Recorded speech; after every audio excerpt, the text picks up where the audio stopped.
പ്രാവശ്യം ദീർഘമായി ഓംകാരം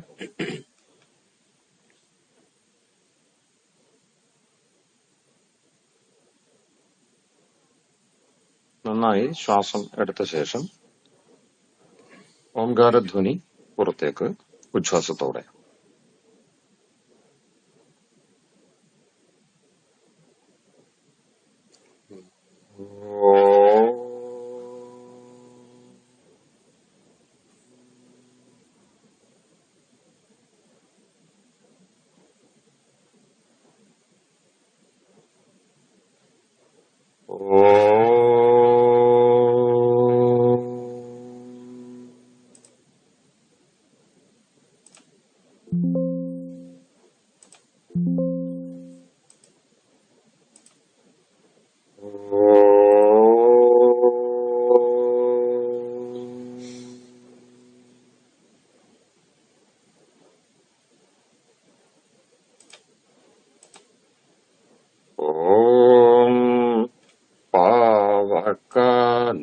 सरस्वती वाजेभिर्वाजिनीवती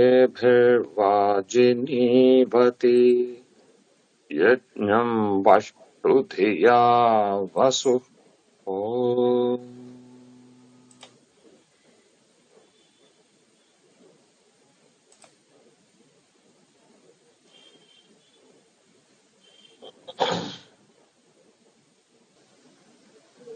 വേദശാസ്ത്രം എന്ന ഒരു വിഷയം നമ്മൾ എങ്ങനെ സമീപിക്കണം എന്നതാണ് ഈ ആദ്യ ഭാഗത്ത്, പ്രാരംഭ ഭാഗത്തൊക്കെ നമ്മൾ ചിന്തിക്കുന്നത്. അപ്പൊ അത് ഇതുവരെയുള്ള നമ്മളുടെ ചിന്തയുടെ ഭാഗമായിട്ടില്ല എങ്കിൽ, ഈ മറ്റും ചിന്തിച്ചിട്ടില്ല എങ്കിൽ അങ്ങനെ നമ്മൾ ചിന്തിച്ചു തുടങ്ങണം. മന്ത്രസാധനയുടെ വഴി, മന്ത്രസാധനയിലേക്ക് നേരത്തെ ഞാൻ പറഞ്ഞതുപോലെ മാർഗവും ലക്ഷ്യവും തമ്മിലുള്ള ഒരു ബന്ധമുണ്ട്. ഏത് മാർഗത്തിൽ എത്തുമ്പോഴാണ് ലക്ഷ്യത്തെ സംബന്ധിച്ചുള്ള ബോധം കൃത്യമായിട്ട് നമുക്ക് ഉണ്ടാവുക, ഇനി സഞ്ചരിക്കുവാനുള്ള ദൂരം എന്ത് എന്ന് കൃത്യമായിട്ട് അറിയുക. ആ വഴിയാണ് മന്ത്രത്തിന്റെ വഴി. അപ്പൊ അവിടെ മന്ത്രത്തെ നമ്മൾ ഒരു വിശേഷ അർത്ഥ പദ്ധതിയിൽ, വിശേഷിച്ചും മീമാംസാ ശാസ്ത്രം അറിയിക്കുന്ന നിലയിൽ പരിചയപ്പെടുത്തിയിരുന്നു. പ്രയോഗ സമവേത അർത്ഥ സ്മാരകാ മന്ത്ര. പ്രയോഗം, മനുഷ്യ ജീവിതത്തിനാണ് പ്രയോഗം എന്ന് പറയുന്നത്. ആ പ്രയോഗം മാനസികം, വാചികം, ശാരീരികം, ഇങ്ങനെ 3 തരത്തിലാണ്. മനുഷ്യ ജീവിതം എന്ന് പറയുന്നതിന് 3 പ്രധാന ഘടകങ്ങളുണ്ട്, അല്ലെങ്കിൽ തലങ്ങളുണ്ട്. മനസ്സ്, വാക്ക്, ശരീരം, ഇവയെ കൊണ്ട് കർമ്മം ചെയ്യുന്നവരാണ് മനുഷ്യരെന്നതുകൊണ്ട്.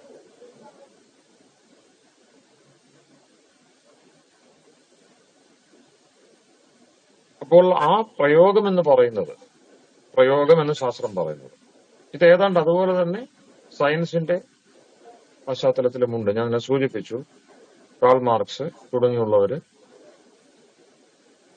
പ്രാക്സിസ് എന്ന് പറയുന്നതിനെയാണ്. Praxis is the criterion of truth. പ്രയോഗമാണ് സത്യത്തിന്റെ മാനദണ്ഡം. അപ്പൊ പ്രയോഗം എന്ന് പറയുന്നത് നമ്മളുടെ അനുഭവത്തെ ശാസ്ത്രീയമായിട്ട് നോക്കിക്കാണുമ്പോൾ മനുഷ്യപ്രയോഗം എന്ന് പറയുന്നത് ഈ 3 തലങ്ങളിൽ കാണും. എല്ലാത്തരം ഡിസിപ്ലിൻസും, എല്ലാത്തരം വിജ്ഞാന ശാഖകളും ഈ 3 ഭാഗങ്ങളെ ആസ്പദമാക്കിയാണ് പോകുന്നത്. അതിന് അങ്ങനെ ആധുനിക കാലത്ത് അടയാളപ്പെടുത്തിയിട്ടില്ല.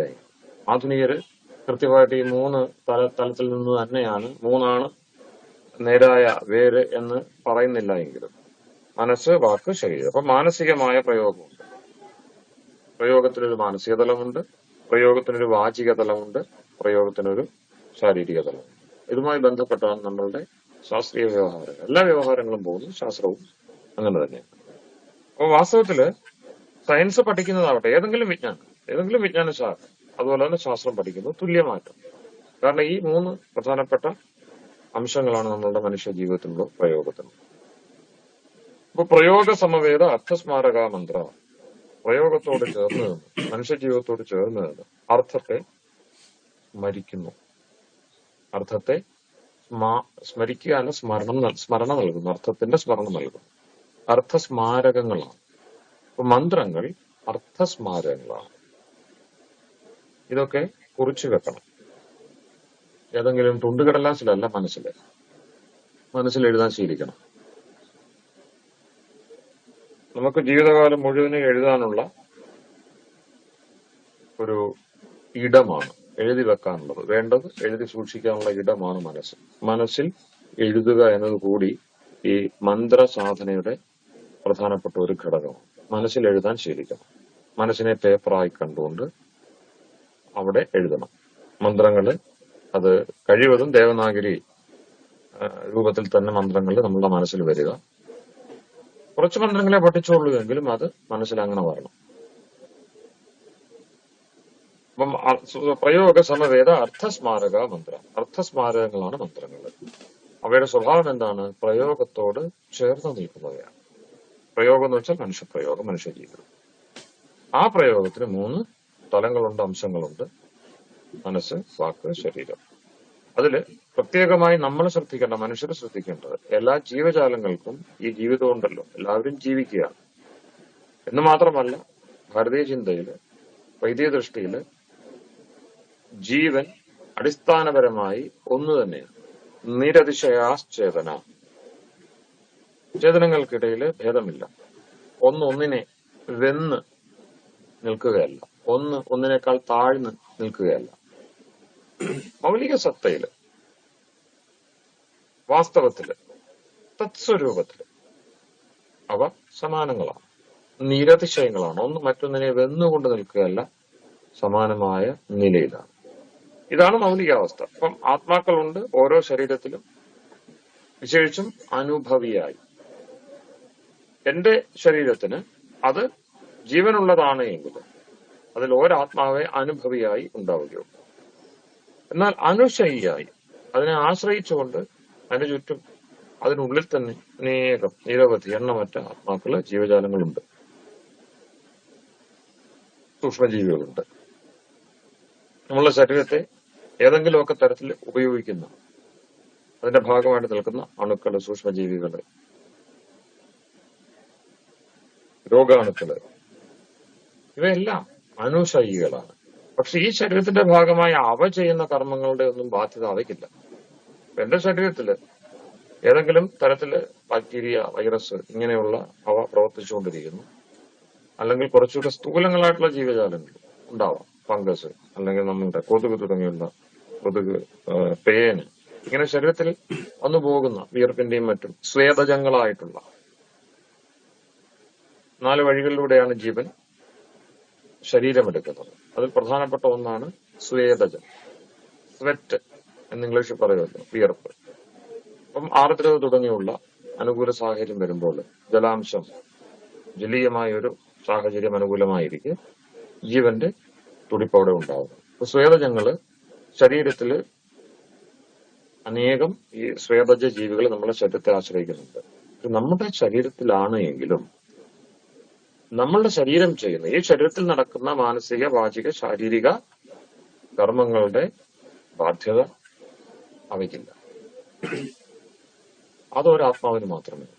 ഈ ശരീരത്തിന്റെ ഉത്തരവാദിയായ, ഈ ശരീരത്തിലെ കർമ്മങ്ങളുടെ കർത്താവായ, ഭോക്താവായ, കർത്താവ് എന്ന് വെച്ചാൽ ഈ ശരീരത്തെ ഉപയോഗിച്ചുകൊണ്ട് അയാൾ അത് ചെയ്യുന്നു. ആ വസ്തു, ആത്മാവ്, ജീവൻ, അത് ആ കർമ്മങ്ങൾ ചെയ്യുന്നു. മാനസികമോ വാചികമോ ശാരീരികമായ കർമ്മങ്ങൾ ചെയ്യുന്നു. അതിന്റെ അനുഭവവും, സുഖരൂപമോ ദുഃഖരൂപമോ ആയ അനുഭവവും അയാൾക്ക് തന്നെ കിട്ടുന്നു.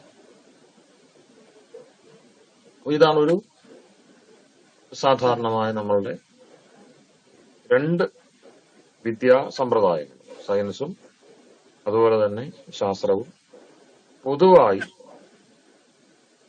ഷെയർ ചെയ്യുന്ന, പങ്കുവെക്കുന്ന ഇടം. പക്ഷെ കാഴ്ചപ്പാടിന് വ്യത്യാസമുണ്ട്. ഇവയെ എങ്ങനെയാണ് കാണുന്നത് എന്നതിന് വ്യത്യാസമുണ്ട്. ഏജന്റ് എന്ന നിലയിൽ ആധുനിക ഏറ്റവും പുതിയ ബയോളജിയുടെ പഠനങ്ങളിൽ ഒരു ഏജൻസിയെ അംഗീകരിച്ച് കാണുന്നുണ്ട്. ആ ഏജൻസി ശരീരത്തിന്റെ ഒരു ഏജന്റ് ഉണ്ട്. ഒരു ഏജന്റ് ഇല്ലെങ്കിൽ ശരീരത്തിലെ വ്യത്യസ്ത ഘടകങ്ങൾ പ്രവർത്തിക്കത്തില്ല.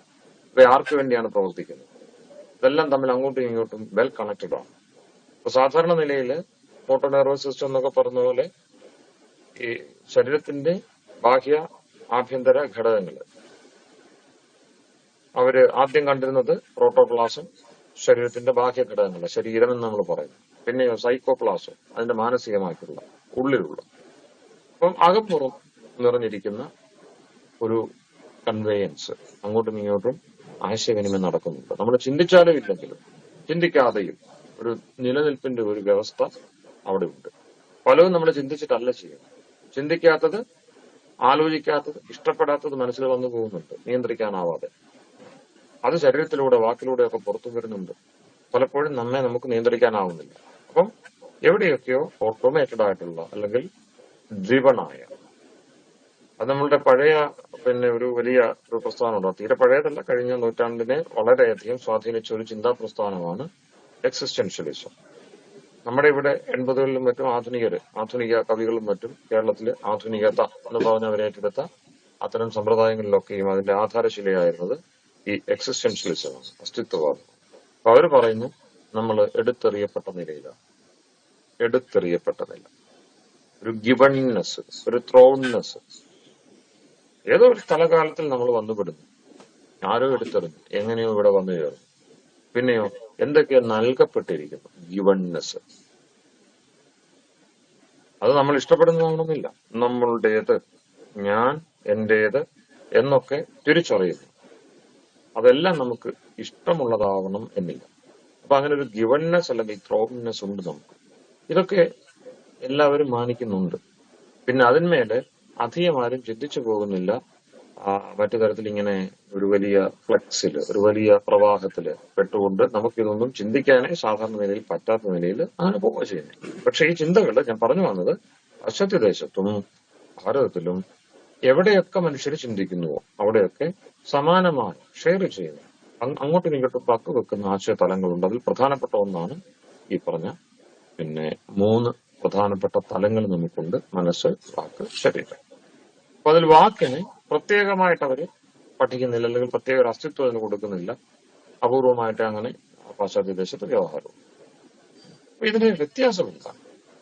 അതാണ് നമ്മൾ കഴിഞ്ഞ 2 ഭാഗത്ത് ചർച്ച ചെയ്തതെന്ന് നിങ്ങൾ കുറിച്ചെടുക്കേണ്ടത്, മനസ്സിലേക്ക് ഏറ്റെടുക്കേണ്ടത് പ്രധാനമായിട്ടും 2 കാര്യമുണ്ട്. മന്ത്രത്തിന്റെ കാര്യം ഞാൻ പറഞ്ഞത് മറക്കല്ല്.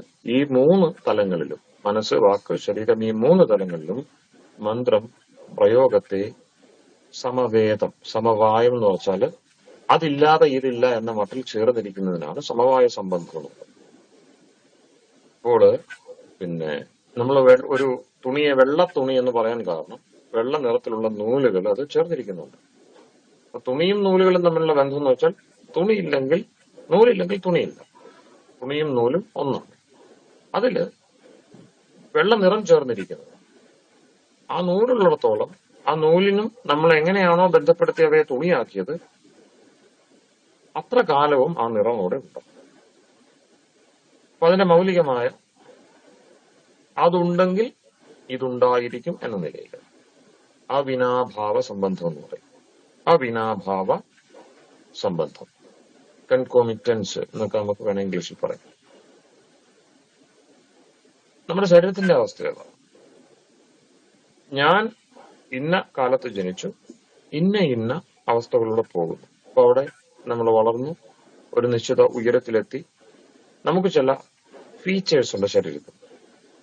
ആ ഫീച്ചേഴ്സ് ഏതാണ്ട് സ്ഥായി രൂപം എത്തുന്നു, വളർച്ചയെത്തുന്നു. ആ സ്ഥായി രൂപത്തിലെത്തുന്നത് സൂക്ഷ്മമായിട്ട് നോക്കുമ്പോൾ അങ്ങോട്ടും ഇങ്ങോട്ടും ഒക്കെ ചെറിയ മാറ്റങ്ങൾ ഉണ്ടാവും. പക്ഷെ എന്നാലും ആകെത്തുക ആ വ്യക്തിയെ നമ്മൾ അങ്ങോട്ടും ഇങ്ങോട്ടും കാണുമ്പോൾ, പോകുമ്പോൾ തിരിച്ചറിയുന്നു. പഴയ ഒരു സങ്കേതത്തില് പറഞ്ഞു കഴിഞ്ഞാല്, എറണാകുളത്ത് ദേവദത്തനെ ഞാൻ കണ്ടു എന്നൊരാൾ പറയുമ്പോൾ കുറെ കഴിഞ്ഞിട്ട് മറ്റൊരാൾ പറയുന്നു, ദേവദത്തനെ ഞാൻ തിരുവനന്തപുരത്ത് വെച്ച് കണ്ടു. ദേവദത്തൻ പേരിൽ മാത്രമല്ല വസ്തുവിലും ഒരാളാണ് എന്നതുകൊണ്ടാണ് ആ ആള് തന്നെയാണ് ഈ ആള്. സാമാന്യതോ ദൃഷ്ടം എന്നൊരു വലിയ അനുമാന പദ്ധതിയിലേക്കാണ് ശാസ്ത്രം ആ വഴിക്ക് ചിന്തിച്ചു പോകുന്നത്. സാമാന്യതോ ദൃഷ്ടം. സൂര്യനെ കിഴക്ക് കണ്ട സൂര്യൻ തന്നെയാണ് പടിഞ്ഞാറ് അസ്തമിക്കുന്നതെന്ന് എങ്ങനെ തിരിച്ചറിയും? സാമാന്യതോ ദൃഷ്ടം. സ്ഥിരമായിട്ട് വന്നുകൊണ്ടിരിക്കുക. എന്നിട്ട് പോലും വലിയ ഒരു എന്താ പറയുന്നത്, നമ്മുടെ സാംസ്കാരിക ചരിത്രത്തില് വലിയൊരു വാദവിവാദം അതിലും ഉണ്ടായിട്ടുണ്ട്. അത്ഭുതകരമായിട്ടുള്ള, ഇന്ന് നമുക്ക് ആശ്ചര്യം തോന്നും. ജൈന പദ്ധതിയിൽ പറയും കിഴക്ക് ഉദിക്കുന്ന സൂര്യനല്ല പടിഞ്ഞാറ് അസ്തമിക്കുന്നത്. രണ്ട് സൂര്യന്മാര് ഊഴം വെച്ച് ഉദിക്കുകയും അസ്തമിക്കുകയും ചെയ്യുകയാണ്. കാരണം പ്രത്യക്ഷത്തെ നമ്മൾ മുൻനിർത്തി നോക്കുമ്പോൾ അങ്ങനെയാണ് കാണുന്നത്. രാവിലെ ഉദിച്ചുയരുന്ന അതേ സൂര്യനാണ് അസ്തമിക്കുന്നത് എന്ന് പറയുവാൻ സാധിക്കില്ല. അസ്തമിച്ചത് വേറെ സൂര്യൻ, ഉദിക്കുന്നത് വേറെ സൂര്യൻ. ഇങ്ങനെയൊക്കെ ചിന്തിക്കുന്ന ആളുകൾ അല്ലെങ്കിൽ ചിന്തിക്കാനിടയുള്ള സാധ്യതകൾ ഉണ്ട്. അപ്പോൾ മന്ത്രത്തെ സംബന്ധിച്ച് ഇങ്ങനെയുള്ള സംശയങ്ങൾ, ഒരു ചെറിയ കാര്യമാണ് സൂര്യൻ കിഴക്കും പടിഞ്ഞാറും ഉദിക്കുന്ന ഒന്ന് തന്നെയാണ് സ്ഥിരീകരിക്കുന്നത്. അത്ര എളുപ്പമുള്ള കാര്യമല്ലത്. തർക്കിച്ചു വരുമ്പോൾ അത്ര എളുപ്പമുള്ള കാര്യമല്ല.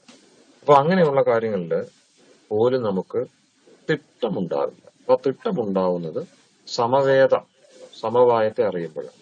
ഇന്നതില്ലാതുണ്ടാവില്ല എന്ന ഒരു സഹജ സംബന്ധമുണ്ട്.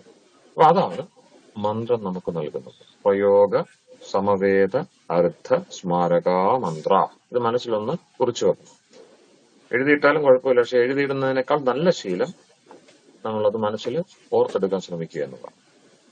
പ്രയോഗ സമവേദ അർത്ഥ സ്മാരക മന്ത്ര.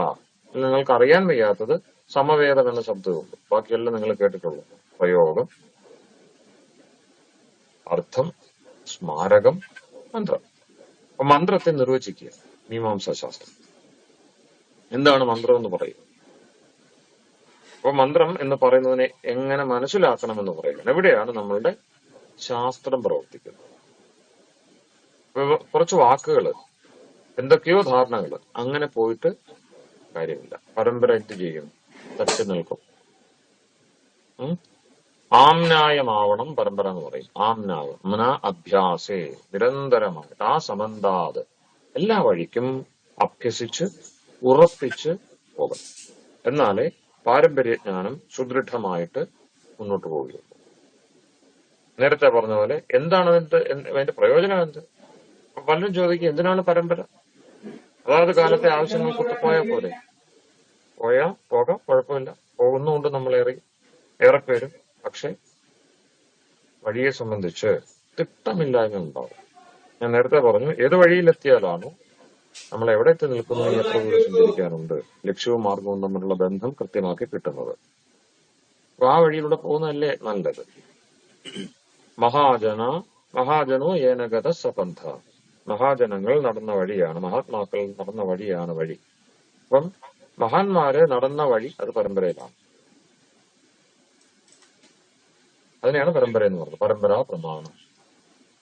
ആ നിലയ്ക്കാണ് പരമ്പര പ്രമാണം പറയുന്നത്. പരമ്പര എന്ന് പറയുന്നത് ശാസ്ത്രം തന്നെയാണ്. ശാസ്ത്രീയമല്ലാത്ത പരമ്പര എന്ന് പറയാനാവില്ല എന്നതുകൊണ്ട്. അപ്പൊ അതിന്റെ രഹസ്യമാണ് മന്ത്രശബ്ദത്തിൽ. നമ്മള് ആധുനിക സയൻസും ശാസ്ത്രവും, വൈദികമായ അർത്ഥത്തിൽ ശാസ്ത്രവും തമ്മിലുള്ള ബന്ധം പരിശോധിക്കുമ്പോൾ പ്രത്യേകം ഓർത്തിരിക്കേണ്ട ഒരു ആശയമാണ്, ഒരു കൺസെപ്റ്റാണ്, ഒരു അടിസ്ഥാന മൂല്യമാണ് മന്ത്രം എന്ന് പറയുന്നത്. നിങ്ങൾ കേട്ടിട്ടുണ്ടാവും, മനനാത് ത്രായതേതി മന്ത്രം. മനനം ചെയ്താൽ നമുക്ക് രക്ഷയേകുന്നു മന്ത്രം. അപ്പൊ അത് മനസ്സുമായിട്ട് ബന്ധപ്പെട്ടതാണ്. അതിന് കാരണം എന്താണ്? മനോവിദ്യാത് പ്രവർത്തകം, മനോവിദ്യാത് പ്രവർത്തകം. ഈ 3 തലങ്ങളുണ്ടെന്ന് പറഞ്ഞല്ലോ: മനസ്സ്, വാക്ക്, ശരീരം. ഇത് നമ്മൾ നിരന്തരം ഇങ്ങനെ കേൾക്കുന്നുണ്ട്. ഇപ്പൊ കർമ്മം ധർമ്മം ഒക്കെ കേൾക്കുന്ന പോലെ, ഈശ്വരന് കേൾക്കുന്ന പോലെ. പക്ഷെ ഇതിന്റെ വേണ്ട വിധത്തില് പരമ്പരയിലാണ് ഈ വാക്കുകള് പ്രവർത്തിച്ചിരുന്നത്. പരമ്പര ആ വാക്കുകളെ കേൾക്കുമ്പോൾ എന്ത് അർത്ഥം എടുത്തിരുന്നു അത് തന്നെ നമുക്ക് എടുക്കാനാവും. അത്രേ ഉള്ളൂ, വേറൊന്നും അതിനകത്ത് വേണ്ട. നമ്മൾ ഇത്ര ഉറപ്പിച്ചാണ് അവരെന്താണോ ആ വാക്കുകൾ കൊണ്ട് ഉദ്ദേശിച്ചത്. ഈ വാക്കുകളൊക്കെ വാർന്നു വീണ നിലനിന്ന പരമ്പരകളിലെ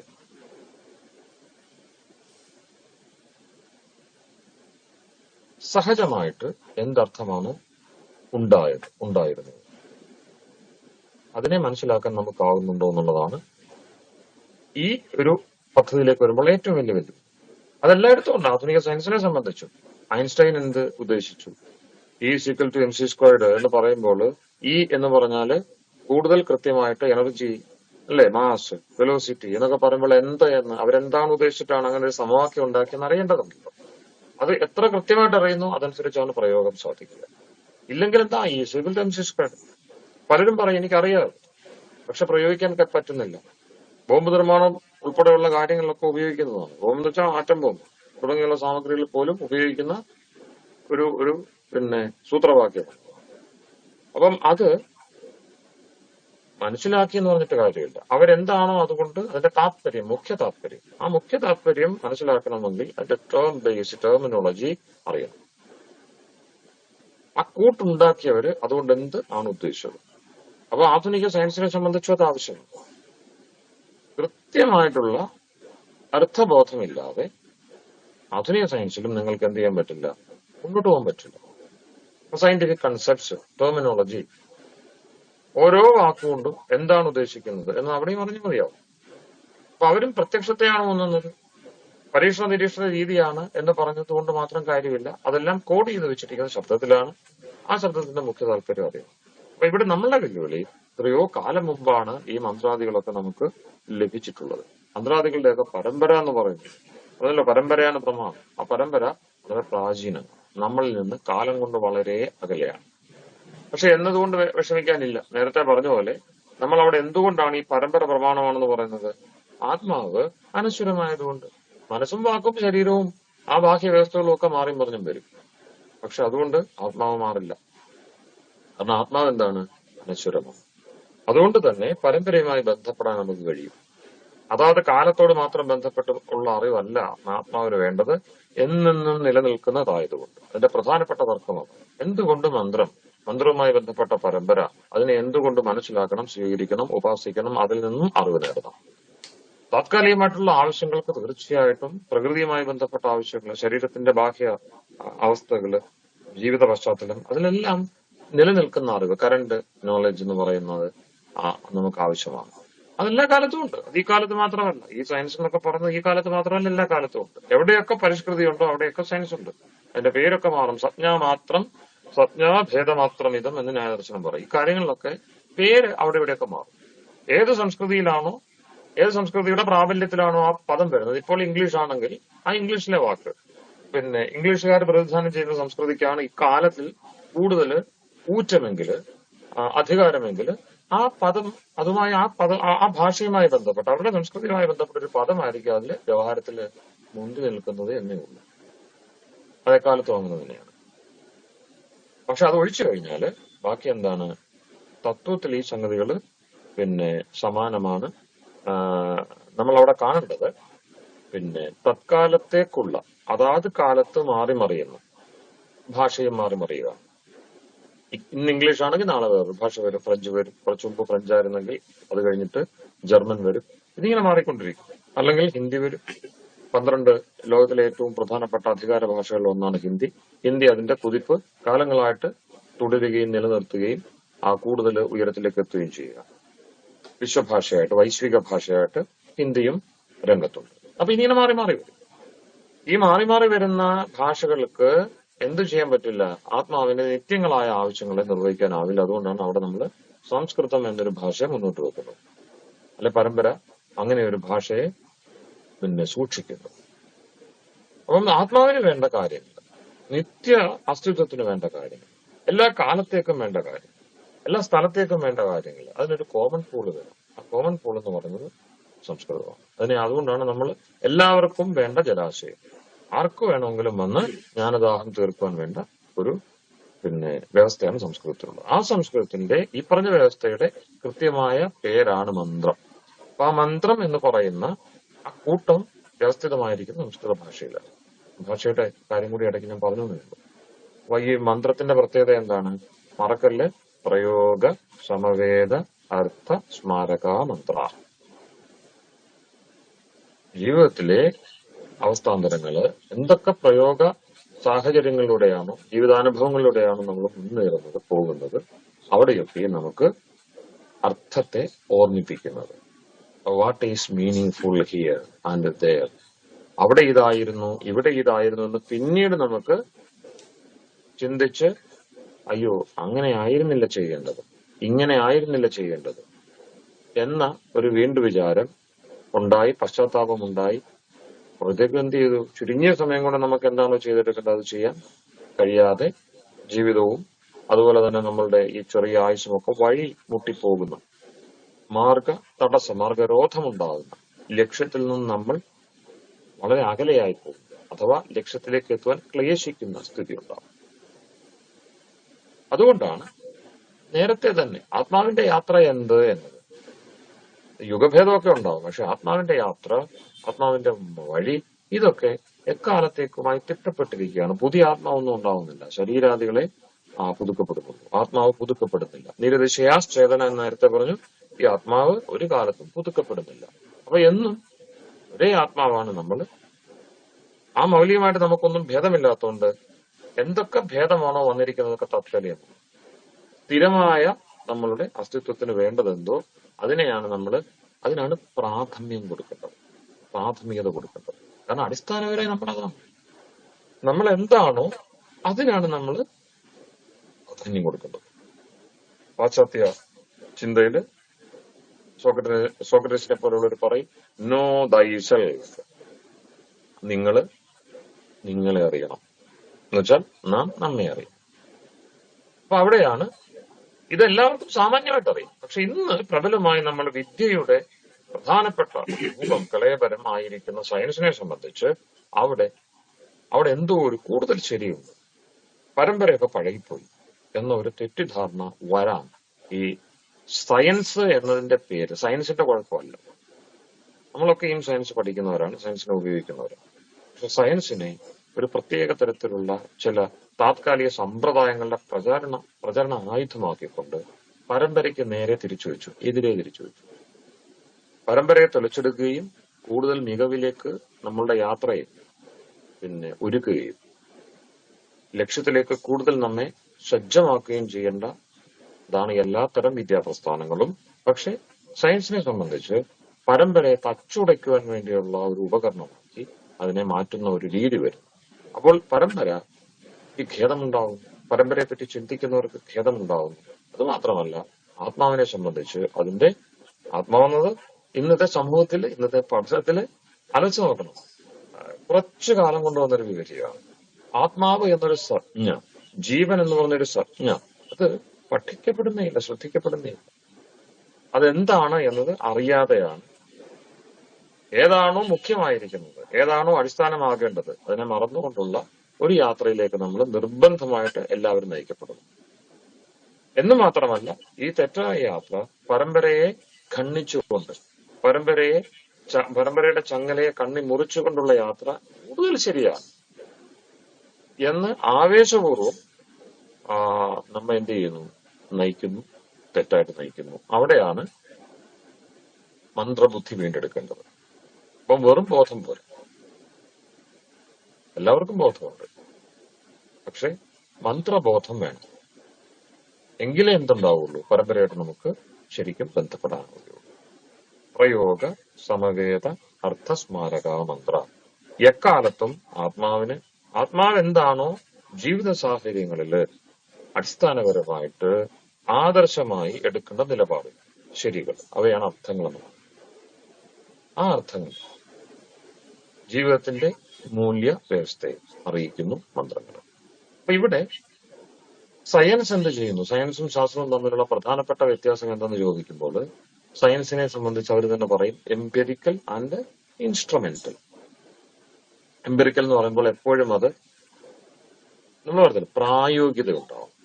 ഈ രണ്ടുപേരും പ്രയോഗത്തെ പറ്റിയാണ് പറയുന്നത്. ശാസ്ത്രവും പ്രയോഗത്തെ പറ്റി പറയുന്നു, ആധുനികര് പ്രായോഗികത, പ്രാക്ടിക്കൽ ആകണം. ഇപ്പം ഇമ്മട്ട് ചിന്തിക്കുന്ന, ഇപ്പം വേദാദികളും മറ്റും പഠിച്ച് നിങ്ങൾ പോകുമ്പോൾ കൂടുതൽ പേരും ആ രംഗത്ത് കാണില്ല. നമ്മളോടൊപ്പം നടക്കുവാനും ഈ വേദപഠനവും മറ്റുമായിട്ട് പോകുമ്പോൾ വളരെ കുറച്ചുപേരെ കാണും, വിശേഷം ഇന്നത്തെ കാലം. അപ്പൊ അങ്ങനെ വരുമ്പോൾ പ്രധാനപ്പെട്ട ഒരു ഒരു ഒരു ഒരു ചലഞ്ച്, ഒരു വെല്ലുവിളി അല്ലെങ്കിൽ ഒരു സമസ്യ അതെന്തായിരിക്കും? നിങ്ങൾ എന്തിനാണ് ഇങ്ങനെ ചിന്തിക്കുന്നത്? കുറച്ചുകൂടി പ്രായോഗികമാവണ്ടേ ഈ ആചാരങ്ങള്, പഴമ, പരമ്പര, അതൊക്കെ കാലഹരണപ്പെട്ടില്ലേ? പുതിയൊരു മൂല്യവ്യവസ്ഥയുടെ വന്നില്ലേ? New world order, new knowledge society ഒക്കെ വന്നില്ലേ? അപ്പൊ നമ്മൾ അതിനുവേണ്ടി തയ്യാറാവുകയല്ല വേണ്ടത്. ഇങ്ങനെയുള്ള ചോദ്യങ്ങൾ, ചലഞ്ചുകൾ സ്വാഭാവികമായിട്ടും നമുക്ക് ഉണ്ടാവും. അപ്പൊ അതിന് കാരണം എന്താണ്? ഈ എംപിരിക്കൽ എന്ന് പറയുന്ന ആ സ്ഥിതിയുണ്ട്. എപ്പോഴും ശരി സയൻസിന്റേതാണ്. ഇന്ന കാര്യങ്ങൾ ചെയ്തപ്പോൾ ശരി വന്നു. സയൻസിന്റെ ഇന്ന ടെക്നോളജിക്കലായിട്ടുള്ള അഡ്വാൻസുകളെല്ലാം നോക്കിക്കഴിയുമ്പോൾ നമുക്ക് ഒരുപാട് സൗകര്യങ്ങൾ ഉണ്ടായി. അപ്പൊ അതല്ല അതിന്റെ എംപിരിക്കൽ ആൻഡ് ഇൻസ്ട്രുമെന്റൽ എന്ന് പറയുന്നത്. ടെക്നോളജി ഉപയോഗിച്ചുകൊണ്ട് വളരെ പെട്ടെന്ന് നമുക്ക് ബോധ്യമാകുന്നു ഇതാണ് എളുപ്പവഴി, ഇതാണ് ശരി. അപ്പൊ അങ്ങനെ ആർക്കും എപ്പോഴും അനുഭവിക്കാൻ പറ്റുന്ന, എല്ലാവരും ശരിവെച്ചു പോകുന്ന ഒരു പ്രാഥമികമായിട്ടുള്ള ഒരു തലം, ഒരു ശരിയുടെ തലം അതിലുണ്ട്.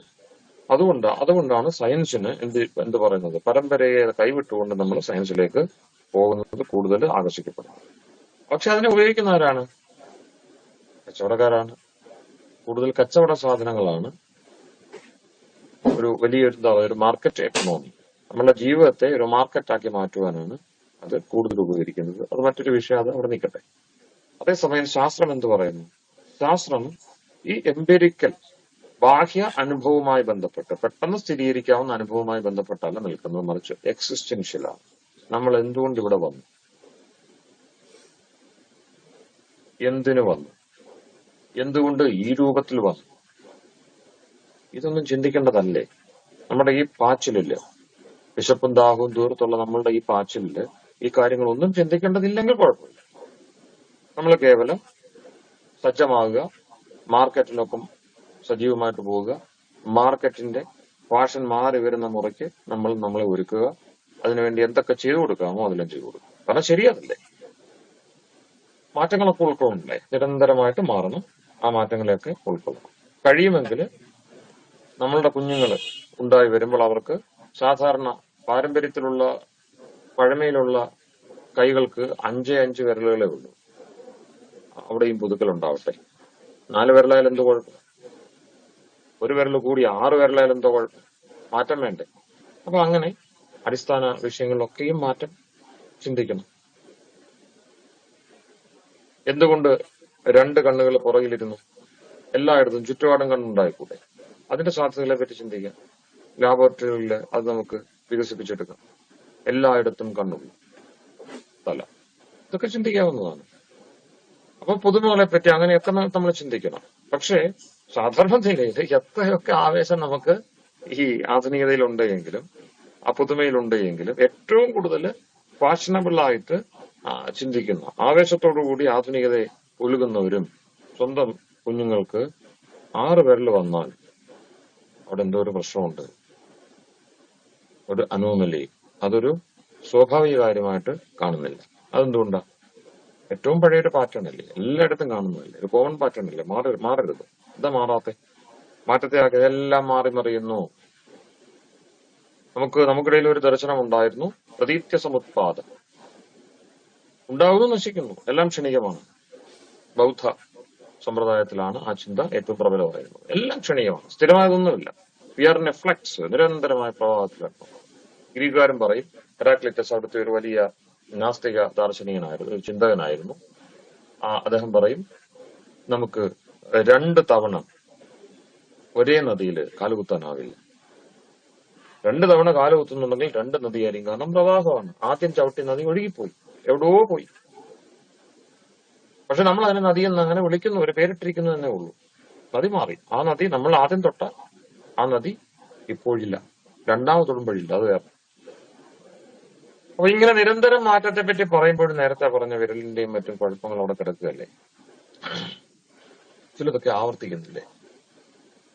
അപ്പൊ നമുക്ക് മാറേണ്ടതുണ്ട്, മാറാവുന്നതുണ്ട്, മാറുകാത്തതുണ്ട്. മാറരുതാത്തത് എന്ത്? അത് എങ്ങനെ മാറാതിരിക്കണം? അതിനെപ്പറ്റി വല്ല ചിന്തയുണ്ടോ നമുക്ക്? ചിന്തയില്ല. ഈശ്വര കടാക്ഷം കൊണ്ട്, പ്രകൃതിയുടെ അനുഗ്രഹം കൊണ്ട് നമ്മളൊക്കെ 2 കണ്ണും 2 ചെവിയും ഒക്കെ ഉള്ളവരായിട്ട് ഇപ്പോഴും ഇരിക്കുന്നുണ്ട്. നമ്മളുടെ ഈ പറയുന്ന പെരുമാറ്റ ദൂഷ്യം കൊണ്ട് പല ഇടങ്ങളിലും കണ്ടിട്ടില്ലേ, അതിവികലമായ ശരീരവ്യവസ്ഥയിൽ കുഞ്ഞുങ്ങൾ ഉണ്ടാവുന്നുണ്ട്. അങ്ങനെയും സാധ്യതയുണ്ട്. പിന്നെ ഇന്നത്തെ നിലയിൽ പൊളിറ്റിക്കലി കറക്റ്റ് ആവില്ല, പക്ഷെ ഒരു വാക്യം, ദുർഭഗ സന്തതികൾ. നമുക്ക് ഒരു തരത്തിലും മനുഷ്യ ശിശുവാണ് എന്ന് പറയുവാനാവാത്ത അത്രയും വൈകൃതങ്ങളോടുകൂടി കുഞ്ഞുങ്ങൾ ജനിക്കുന്നു. എത്രയോ കുഞ്ഞുങ്ങൾ, അവരെ കൊണ്ട് മാതാപിതാക്കൾ കഷ്ടപ്പെടുകയും ചെയ്യുന്നു. അപ്പൊ ഈ വിലക്ഷണതകൾ, അത് വിലക്ഷണത എന്ന് പറഞ്ഞാൽ മതിയോ? കാരണം സ്വാഭാവികതയല്ല. സ്വാഭാവികത എവിടെയും കാണുന്നത് 6 വിരൽ നമ്മെ സംബന്ധിച്ച് ഒരു കയ്യിൽ 6 വിരൽ ഉണ്ടാവുക എന്നത് സ്വാഭാവികമല്ല. ഒരു കയ്യിൽ 4 വിരൽ ഉണ്ടാവുക എന്നത് സ്വാഭാവികമല്ല. അപ്പൊ ആ സ്വാഭാവികത ആര് തീരുമാനിച്ചു? എന്തുകൊണ്ടാണ് അത് സ്വാഭാവികമാകുന്നത്? അപ്പൊ ഇങ്ങനെ എക്സിസ്റ്റൻഷ്യൽ ആയിട്ട് ചിന്തിക്കാൻ കഴിയുന്നിടത്താണ് ശാസ്ത്രം ഉണ്ടാവുന്നത്, അല്ലെങ്കിൽ സയൻസ് ഉണ്ടാവും. 5 വിരലുണ്ട്, ആ 5 വിരലുകൊണ്ട് കല്ലിലും നമ്മളുടെ ചുറ്റുപാടും ഒക്കെ പണിയെടുത്ത് പരമാവധി അതിന്മേൽ അധികാരം സ്ഥാപിക്കുക, അതുകൊണ്ട് സുഖമായി കഴിഞ്ഞുകൂടുക. ഇത് ചിന്തിക്കുകയാണ്, കുഴപ്പമില്ല, അതിനാണ് നമ്മൾ സയൻസ് എന്ന് പറയുന്നത്. പക്ഷെ ഈ വ്യവസ്ഥ എന്തിനുണ്ടായി? ഇതിനെ എങ്ങനെയാണ് ഞാൻ ഫലപ്രദമായിട്ട് ഉപയോഗിക്കേണ്ടത്? ഇത് മറ്റുള്ളവർക്ക് കൂടി ഗുണകരമാവുന്ന രീതിയിൽ എങ്ങനെ പ്രയോഗിക്കണം? ഉപദേശ ശതകത്തില് നാരായണ ഗുരുദേവൻ പറയുന്നത് പോലെ, അത് അവനവന് ആത്മസുഖത്തിന് ആചരിക്കുന്നത് അവരെന്നും സുഖത്തിനായി വരണം. ആ നിലയിലൊക്കെ ചിന്തിക്കുക എന്നുള്ളതാണ് ശാസ്ത്രത്തിന്റെ വഴി. എക്സിസ്റ്റൻഷ്യൽ, അസ്തിത്വം. നേരത്തെ പറഞ്ഞ പോലെ നാം എല്ലാം ഒരേ ആത്മാക്കളാണ്, ജീവന്റെ തുടിപ്പ് തുല്യമാണ് എന്ന് ചിന്തിച്ചു കഴിയുമ്പോൾ നമ്മുടെ ദർശനം മാറും. നമുക്കവിടെ പരസ്പരം മത്സരിക്കുവാൻ വലുതായി പിന്നെ ഉണ്ടാകും. പരസ്പരം സഹായിക്കുവാനാണ്, പരസ്പരം പരിചരിക്കുവാനാണ് വാസ്തവത്തിൽ വഴിയുള്ളത്. ഇന്നിപ്പോ കാണുന്ന ഈ മത്സരം അങ്ങോട്ടും ഇങ്ങോട്ടും നിഷേധിച്ചുകൊണ്ടുള്ള, അതവർ പറയുന്നുണ്ടല്ലോ, പരസ്പര നിഷേധമാണ് നെഗേഷൻ ഓഫ് നെഗേഷൻ. ആധുനികരുടെ വളർച്ചയുടെ അടിസ്ഥാന സിദ്ധാന്തം കാൾ മാർക്സും മറ്റും അത് കൃത്യമായിട്ട് രേഖപ്പെടുത്തിയിട്ടുണ്ട്. നെഗേഷൻ ഓഫ് നെഗേഷൻ, നിഷേധത്തിന്റെ നിഷേധം. വളർച്ചയെ അങ്ങ് അടയാളപ്പെടുത്തുന്നതിനെ എങ്ങനെയാണ് നിഷേധമായിട്ട്? അത് ഇന്നത്തെ തലമുറയിൽ ഏറെ കൂടിയിരിക്കും. അഥവാ അന്ന് തുടങ്ങി വെച്ചത് ഇന്ന് നമ്മളുടെ മുമ്പിലിരിക്കുകയാണ്. ഇന്ന് നമ്മൾ ഓരോരുത്തരും നമ്മളുടെ കുട്ടികളെ കൊണ്ടോ നമ്മളുടെ തലമുറയിലെ ഇതര പുതിയ തലമുറയിലെ കുട്ടികളെ കൊണ്ടോ നമ്മൾ എന്തെങ്കിലും പ്രത്യേക വിഷം അനുഭവിക്കുന്നുണ്ട് എങ്കിൽ അത് അന്ന് ഈ പറഞ്ഞ നിഷേധവും മറ്റും പഠിപ്പിച്ച ആളുകളിട്ട വിത്തിന്റെ ഫലമാണ്. തിരിച്ചറിയും, അത് പറയാതിരിക്കാൻ വയ്യ. അവര് പറയുന്നത് എന്താണ്? വിത്ത് വളർന്ന് ആൽമരമാകുന്നു എന്നല്ല പഠിപ്പിച്ചത്. വിത്തിൽ ആൽമരമുണ്ട് എന്ന് നമ്മൾ പറയും. അഥവാ ആൽമരമാകാനുള്ള സാധ്യത വിത്തിൽ ഒളിപ്പിക്കുന്ന ഒരു വിദ്യ, ഒരു വ്യവസ്ഥ ഇവിടെ ഉണ്ട്. അപ്പൊ ആ ആൽമരം, ആ വിത്ത്, അത് വേണ്ട ഉചിതമായ പരിസ്ഥിതിയിൽ അത് വിളവായി തീരുമ്പോൾ, വിളയുമ്പോൾ, പാകപ്പെടുമ്പോൾ ആൽമരം അതൊരിക്കലും എന്താവില്ല, പ്ലാവാവില്ല, അത് മാവാവില്ല. അതിന് ചക്കക്കുരു ഇടണം പ്ലാവാകണം, മാങ്ങ അണ്ടിയിടണം മാവ് വരണമെങ്കിൽ. അപ്പൊ ആ വ്യവസ്ഥ ഉണ്ടല്ലോ, ഇതാര് തിട്ടപ്പെടുത്തി? എന്തിനു തിട്ടപ്പെടുത്തി? എന്തുകൊണ്ട് നിജപ്പെടുത്തി? ഇത് ചിന്തിച്ചറിയേണ്ട ഒരു കാര്യമാണ്. അപ്പൊ ആധുനികർ പറയുന്നു, വിത്ത് എന്ന് പറയുന്നത് അങ്കുരത്തിന്റെ പൂർവാവസ്ഥയാണ്. അങ്കുരം വിത്തിനെ നിഷേധിച്ചിട്ടുണ്ടായി. അപ്പൊ അങ്കുരം എന്ന് വെച്ചാൽ ആ വിത്തിൽ നിന്നുണ്ടാവുന്ന പൊടിപ്പ്. ആ പൊടിക്കുന്ന സമയത്ത് വിത്തിന്റെ അവസ്ഥ ഇപ്പൊ ഇല്ല. വിത്ത് പോയി അതിന്റെ വിത്തെന്നുള്ള അവസ്ഥ മാറിയതിനു ശേഷം അങ്കുരം ഉണ്ടാവും. അത് അടുത്ത പടിയിൽ ചെടിയാവുന്നു. അപ്പൊ എന്തായി? അങ്കുരം എന്ന് പറയുന്ന ആ മുളയുടെ അവസ്ഥ അതിനെ നിഷേധിച്ചു. അതിനെ നിഷേധിച്ചില്ല എങ്കിൽ അതിനെന്താവാൻ പറ്റില്ല? ചെടിയാവാൻ പറ്റില്ല. ചെടി അല്ലെങ്കിൽ തളിര് എന്ന് പറയുന്ന അതിനെ നിഷേധിച്ചിട്ടാണത് വലിയ കാണ്ഡമുള്ള തടിയായിട്ട് മഹാവൃക്ഷമായിട്ട് മാറുന്നത്. പിന്നെയോ വൃക്ഷമായിട്ട് മാറി അത് കുറെ കാലം വീണ്ടും നിന്ന് പൂവും കായും ഒക്കെ ഇട്ട് അതിന്റെ ആ അവസ്ഥകളിലേക്ക് പോകുന്നത്. ഒന്ന്, പൂർവാവസ്ഥയെ നിഷേധിച്ച് ഉത്തരാവസ്ഥ വരുന്നു. അങ്ങനെ നിഷേധത്തിന്റെ നിഷേധമാണ് ജീവിതം. ഈ കാഴ്ചപ്പാടാണ് ഏതാണ്ട് സയൻസും അല്ലെങ്കിൽ അതുമായി ബന്ധപ്പെട്ട ആധുനിക വ്യവസ്ഥകളും വെച്ചു പുലർത്തുന്നത്. പക്ഷെ അവിടെ ഈ വിത്തില് ആ ഒരു പ്രത്യേക വിത്തിട്ടാൽ ഒരു പ്രത്യേക വൃക്ഷം തന്നെ ആയി തീരാനുള്ള സാധ്യത ആരൊളിപ്പിച്ചു? ആര് ഡിസൈൻ ചെയ്തു? അപ്പം something is potential and it is becoming actual. ഇത് ഏത് പൊട്ടക്കണ്ണനും അല്പനേരം ഈ പറയുന്ന വ്യവസ്ഥകളിലൂടെ കടന്നു പോകുമ്പോൾ മനസ്സിലാവും. സാധ്യത ഉള്ളിലുണ്ടായിരുന്നു, അത് സിദ്ധമാവുകയാണ് മെല്ലെ മെല്ലെ കാലത്തിലൂടെ. അപ്പൊ നമ്മളിലെല്ലാം അതുണ്ട്. നമ്മൾ എന്തൊക്കെയോ ആകാൻ വേണ്ടിയാണ് ഇവിടെ എത്തിയിരിക്കുന്നത്. എന്തൊക്കെയോ നിക്ഷേപരാശി നമുക്കുള്ളിലുണ്ട്. ഒരു ശിശു എന്ന് പറയുന്നത് ക്ലീൻ സ്ലേറ്റ്, മനസ്സിൽ ഒന്നും എഴുതാത്ത ശുദ്ധ മനസ്സോടെ വന്നിരിക്കുകയല്ല. എന്തൊക്കെയോ നിറച്ചുകൊണ്ടാണ് അത് വന്നിരിക്കുന്നത്. അങ്ങനെയാണ് പൊട്ടൻഷ്യൽസ് എന്ന് പറയുന്നത്. അതിനെ ആക്ച്വേറ്റ് ചെയ്യുക എന്നുള്ളതാണ് അതിന്റെ ജീവിതം. അതിന് എത്ര കാലം വേണമോ, എന്തൊക്കെ സാഹചര്യം വേണമോ, ആ സാഹചര്യവും കാലവും ഒക്കെ അനുകൂലമാണ് എങ്കിൽ അത് എന്ത് ചെയ്തുകൊണ്ടിരിക്കും? അത് ആക്ച്വൽ ആയിക്കൊണ്ടിരിക്കും. സമൂഹം എന്ന് പറഞ്ഞ വ്യവസ്ഥ, രാഷ്ട്രം എന്ന് പറഞ്ഞ വ്യവസ്ഥ ആ ആക്ച്വാലിറ്റിക്ക് വേണ്ടിയുള്ളത്. പൊട്ടൻഷ്യൽസ് ഇവിടെ ഉണ്ട്, അതിനെ ആക്ച്വലൈസ് ചെയ്യാം. അപ്പൊ ഇവിടെ എക്സിസ്റ്റൻഷ്യലാണ്, ടീലിയോളജിക്കൽ ആണെന്ന് പറയും. ടീലിയോളജിക്കൽ എന്ന് പറഞ്ഞാൽ എന്താണ്? വന്നിരിക്കുന്ന ആത്മാവ് എവിടെയൊക്കെ ഉണ്ടോ അത് തുല്യമാണ്. ആത്മാവിന്റെ എണ്ണത്തിലാണ് പലതും. നാനാ പുരുഷ എന്ന് പറയും, എണ്ണം കൊണ്ട് പലതാണ്, പക്ഷെ സത്തയിൽ ഒന്നാണ്. അപ്പൊ സുഖദുഃഖങ്ങളുടെ തോതുമൊക്കെ അങ്ങനെയാണ്. സുഖവും ദുഃഖവും ഈ ബാധയും ഒക്കെ ഒന്നാണെന്നാണ് തെളിയിക്കുന്നത്. അതുകൊണ്ടാണ് നമുക്ക് എല്ലാവർക്കും 2 കൈയേ ഉള്ളൂ. ആ 2 കൈയിലും 5 വിരലുകളാണുള്ളത്. ഇതെല്ലാവർക്കും ഇത്തരം അടിസ്ഥാന കാര്യങ്ങളെല്ലാം സമാനത കാണുന്നത് നമ്മളുടെ സാധനങ്ങൾ തുല്യമായിരിക്കുക. നമ്മളെ ഇൻസ്ട്രുമെന്റ്സ്, നേരത്തെ പറഞ്ഞ മനസ്സ്, വാക്ക്, ശരീരം, ഇത് തുല്യമായിരിക്കുക. അത് എത്രയും തുല്യപ്പെടുത്തണം എന്നതാണ് പൂർവികരുടെ ശാഠ്യം. അവർക്ക് അതിന് നിർബന്ധം ഉണ്ടായത്. സംസ്കൃതം എല്ലാവരും പഠിക്കുകയും പറയുകയും ചെയ്യണം. ശാസ്ത്രപ്രവർത്തനം സംസ്കൃതത്തിൽ തന്നെ ചെയ്യണം എന്നൊക്കെ നമുക്ക് നിങ്ങൾ നമ്മളുടെ വാങ്മയങ്ങൾ പഠിക്കുമ്പോൾ മനസ്സിലാവും. ശാസ്ത്ര വിഷയങ്ങൾ സംസ്കൃതത്തിൽ അല്ലാതെ പറഞ്ഞതിന് അപഭ്രംശം എന്ന് തന്നെയാണ് അവർ വിളിക്കുന്നത്. കാരണം എന്താണ്? പരമാവധി തുല്യത നിലനിർത്താൻ പഠിച്ചാൽ എല്ലാവർക്കും, ആരുടെയും മാതൃഭാഷയുള്ളത്, തുല്യ പ്രയത്നം ചെയ്ത് പഠിക്കണം. പഠിക്കുമ്പോൾ എന്തായി? നമുക്ക് തുല്യമായിട്ടത് നമ്മളുടെ സമാനത നിലനിർത്തിക്കൊണ്ട് നമുക്ക് ആക്സസ് ചെയ്യാൻ സാധിക്കും. ബാക്കിയൊക്കെയും മാതൃഭാഷ എന്ന് പറഞ്ഞാൽ അതൊക്കെ എന്താണ്? ഓരോ ദേശത്തിന്റെയും ഭേദങ്ങളാണ് അവിടെ കൂടുതൽ നിൽക്കുന്നത്, സമാനതയല്ല. അപ്പൊ ഇങ്ങനെ വാക്ക്, ശരീരം, മനസ്സ്, ഇതിനൊക്കെയുള്ള ചിട്ടകൾ നമ്മൾ പറഞ്ഞു വെച്ചിട്ട് ആത്മാവിന്റെ ഐക്യത്തെ പറ്റി സംസാരിക്കുന്നു. എന്നിട്ട് എന്ത് ചെയ്യുന്നു? അതിന്റെ ആത്യന്തിക നന്മയെപ്പറ്റി, ultimate welfare of the self അല്ലെങ്കിൽ ആത്മൻ. ഈ ആത്മാവ് രക്ഷപ്പെട്ടാലുള്ള ഗുണം എന്താ? ഒരാത്മാവ് നമുക്കിടെ നന്നായി കഴിഞ്ഞാൽ സമൂഹത്തിന് അത്രയും ലാഭം ഉണ്ടാവുകയാണ്.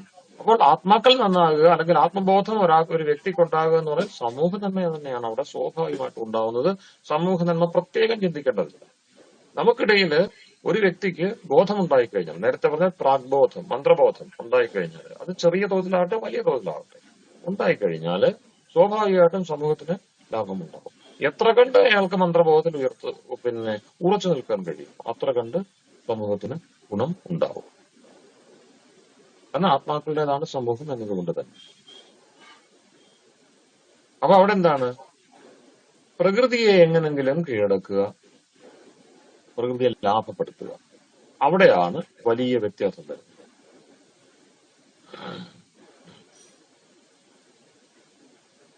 പ്രകൃതി അനുകൂലമാക്കുക, പ്രകൃതിയുടെ നേരത്തെ പറഞ്ഞ പോലെ നമ്മൾ അവിടെ ദുഃഖത്തിന്റെയും സമസ്യയുടെ ഒക്കെ ചോദ്യങ്ങൾ വരുന്നത് പ്രകൃതിയിൽ ഒരുപാട് നമുക്ക് ആവശ്യമുള്ള ഘടകങ്ങളൊക്കെ ഉണ്ട്. പ്രകൃതിയെ അനുകൂലമാക്കണം. പ്രകൃതിയിൽ പ്രതികൂലതകളുണ്ട്. ആ പ്രതികൂലതകളെയൊക്കെ മറികടന്നിട്ട് പരമാവധി പ്രകൃതിയെ ഉപയോഗിക്കണം. അങ്ങനെ ഉപയോഗിച്ചുകൊണ്ട് നമ്മളുടെ ദുഃഖങ്ങളെ നീക്കി സുഖം ഉണ്ടാവണം. ആ സുഖം നിലനിർത്തിപ്പോണം. പക്ഷെ അവിടെയും ആത്യന്തികമായ സുഖം, ഈ പറയുന്ന സുഖമൊന്നും നിലനിൽക്കുന്നില്ല എന്നതാണ്. പ്രകൃതിയെ ഉപയോഗിച്ചുള്ള എല്ലാ സുഖത്തിന്റെയും സിസ്റ്റം ഒറ്റ സൂത്രത്തില് കപില ഋഷി പറഞ്ഞു. കാരണം പ്രകൃതി പഠനത്തിന്റെ അഗ്രഗണ്യനായിരുന്നു കപിലനും കപിലന്റെ പരമ്പരയും. സാഖ്യ ദർശനത്തിൽ അവരതാണ് നമുക്ക് ചിട്ടപ്പെടുത്തി തന്നിട്ടുള്ളത്. അപ്പൊ അവര് പറഞ്ഞു ത്രിവിധ ദുഃഖം, 3 തരം ദുഃഖങ്ങളുണ്ട്. അതൊക്കെ നമുക്ക് പിന്നെ ചർച്ച ചെയ്യാം. അപ്പൊ അവയുടെ നിവൃത്തിയെ സംബന്ധിച്ച് പറയുന്നത്, ഇന്ന് കാണുന്ന, അത് ഏത് കാലത്തും ആയിക്കോട്ടെ, ഒരു കാലത്ത് പ്രബലമായി ആളുകൾ കൂടുതൽ സഞ്ചരിക്കുന്ന വഴി എല്ലാ ആളുകളും ഒറ്റ കാരണം മുമ്പേ നടക്കുന്ന ഗോവുതന്റെ പിമ്പേ നടക്കും ബഹുഗോകുലം. കൂടുതൽ പേര് എവിടെ ചേരുന്നു അവിടെയായിരിക്കും. അതാണ് ശരിയെന്ന് വിശ്വസിച്ച് എല്ലാവരും അവിടെ ചേക്കുക. കാരണം നമുക്കവിടെ കൂടുതൽ ആലോചിക്കേണ്ടതില്ല. അപ്പം ഓൺലൈനിലൊക്കെ ഓർഡർ ചെയ്യുന്നവര് നമ്മളെല്ലാവരും ചെയ്തുകൊണ്ടിരിക്കുന്നു. ആദ്യം നമ്മൾ ഓർഡർ ചെയ്യാൻ ആദ്യമായിട്ട് പുതിയൊരു പ്രോഡക്റ്റ് വന്നാൽ നമ്മൾ എന്ത് ചെയ്യത്തില്ല, ഓർഡർ ചെയ്യത്തില്ല. മറിച്ച് കൂടുതൽ പേര് ഓർഡർ ചെയ്തിട്ടുണ്ടോ, റിവ്യൂസ് ഉണ്ടോ, എണ്ണം നോക്കും നമ്മൾ. അത് 1000-ഓ 10,000-ഓ ഒക്കെ ആയാൽ കണ്ണുടച്ചു കൂടുതൽ അതിനെപ്പറ്റി നമ്മൾ ചിന്തിക്കത്തില്ല, ഓർഡർ ചെയ്യും. ഒരു സാമാന്യ നയമാണ്. മുമ്പേ നടക്കുന്ന ഗോവുതന്റെ പിമ്പേ നടക്കും ബഹു ഗോക്കളല്ല. അപ്പൊ ഇവിടെ പെട്ടെന്ന് ലാഭം ഉണ്ടാകുന്ന വഴിയെപ്പറ്റി നമ്മൾ ചിന്തിക്കുന്നു. കൂടുതൽ പേര് പോകുന്ന വഴിയെപ്പറ്റി ചിന്തിക്കുന്നു. പെട്ടെന്ന് ലാഭമുള്ളതെന്തോ അത് ശരി, കൂടുതൽ പേര് പിന്തുടരുന്നതെന്തോ അത് ശരി. പക്ഷെ ഇത് ആത്മാവിന്റെ ശരിയല്ല. അവിടെ പരമ്പര അതിന് തടസ്സം നിൽക്കുന്നു. ഈ രീതിയിൽ പ്രകൃതിയെ അനുകൂലമാക്കി പ്രകൃതിയെ കൊണ്ട് സുഖം നേടി പോകുന്ന ആ ഒരു വഴിയെ തടയുകയാണ്. അതുവഴി പോകരുത്, അത് പ്രേയസാണ് എന്ന് പറയുന്നു. കഠോപനിഷത്തിൽ പറയുന്നു മന്ദപ്രയോ വൃണീതേ. ഈ വഴി പോകുന്നവന്റെ പേരാണ് മന്ദബുദ്ധി. ഇത് മോശമെന്നല്ല, പക്ഷെ ബുദ്ധിക്ക് അല്പം തകരാറുണ്ടെങ്കിൽ മാത്രമേ ഈ വഴി പോകാൻ കഴിയുള്ളൂ. ഇത്ര ആവേശത്തോടെ പോകാൻ കഴിയുള്ളൂ. പ്രകൃതിയുടെ വഴിയിലൂടെ പ്രകൃതിയെ നിയന്ത്രിച്ച് അതിന്മേൽ അധികാരം സ്ഥാപിച്ച് അങ്ങനെ അതിനെ ഉപയോഗിച്ച് പോകുന്ന സുഖം അവിടെ തേടുന്ന വഴിയെ ശ്രേയസ് എന്ന് പറയും.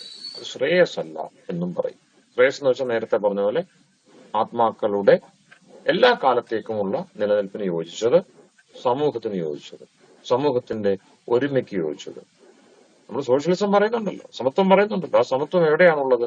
ആത്യന്തികമായ നമ്മുടെ സത്തയുടെ ഐക്യത്തിലാണ്. എല്ലാ ആത്മാക്കളും തുല്യമാണ് എന്ന ബോധം വന്നാൽ മാത്രമേ ഈ പറഞ്ഞ സാഹോദര്യമോ സമത്വമോ ഒക്കെ അത് വേണ്ട വിധത്തിൽ പ്രവർത്തിക്കുള്ളൂ. അല്ലെങ്കിൽ അതെല്ലാം പെരിഫറലാണ്. ഞാനും എന്റെ ആൾക്കാരും അതെത്ര പേര് കൂടുന്നു അത്രയും എനിക്ക് നല്ലതാണ്. അതുകൊണ്ട് എല്ലാവരും അത്തരം സംഘങ്ങളെ സൃഷ്ടിച്ചുകൊണ്ടേയിരിക്കും.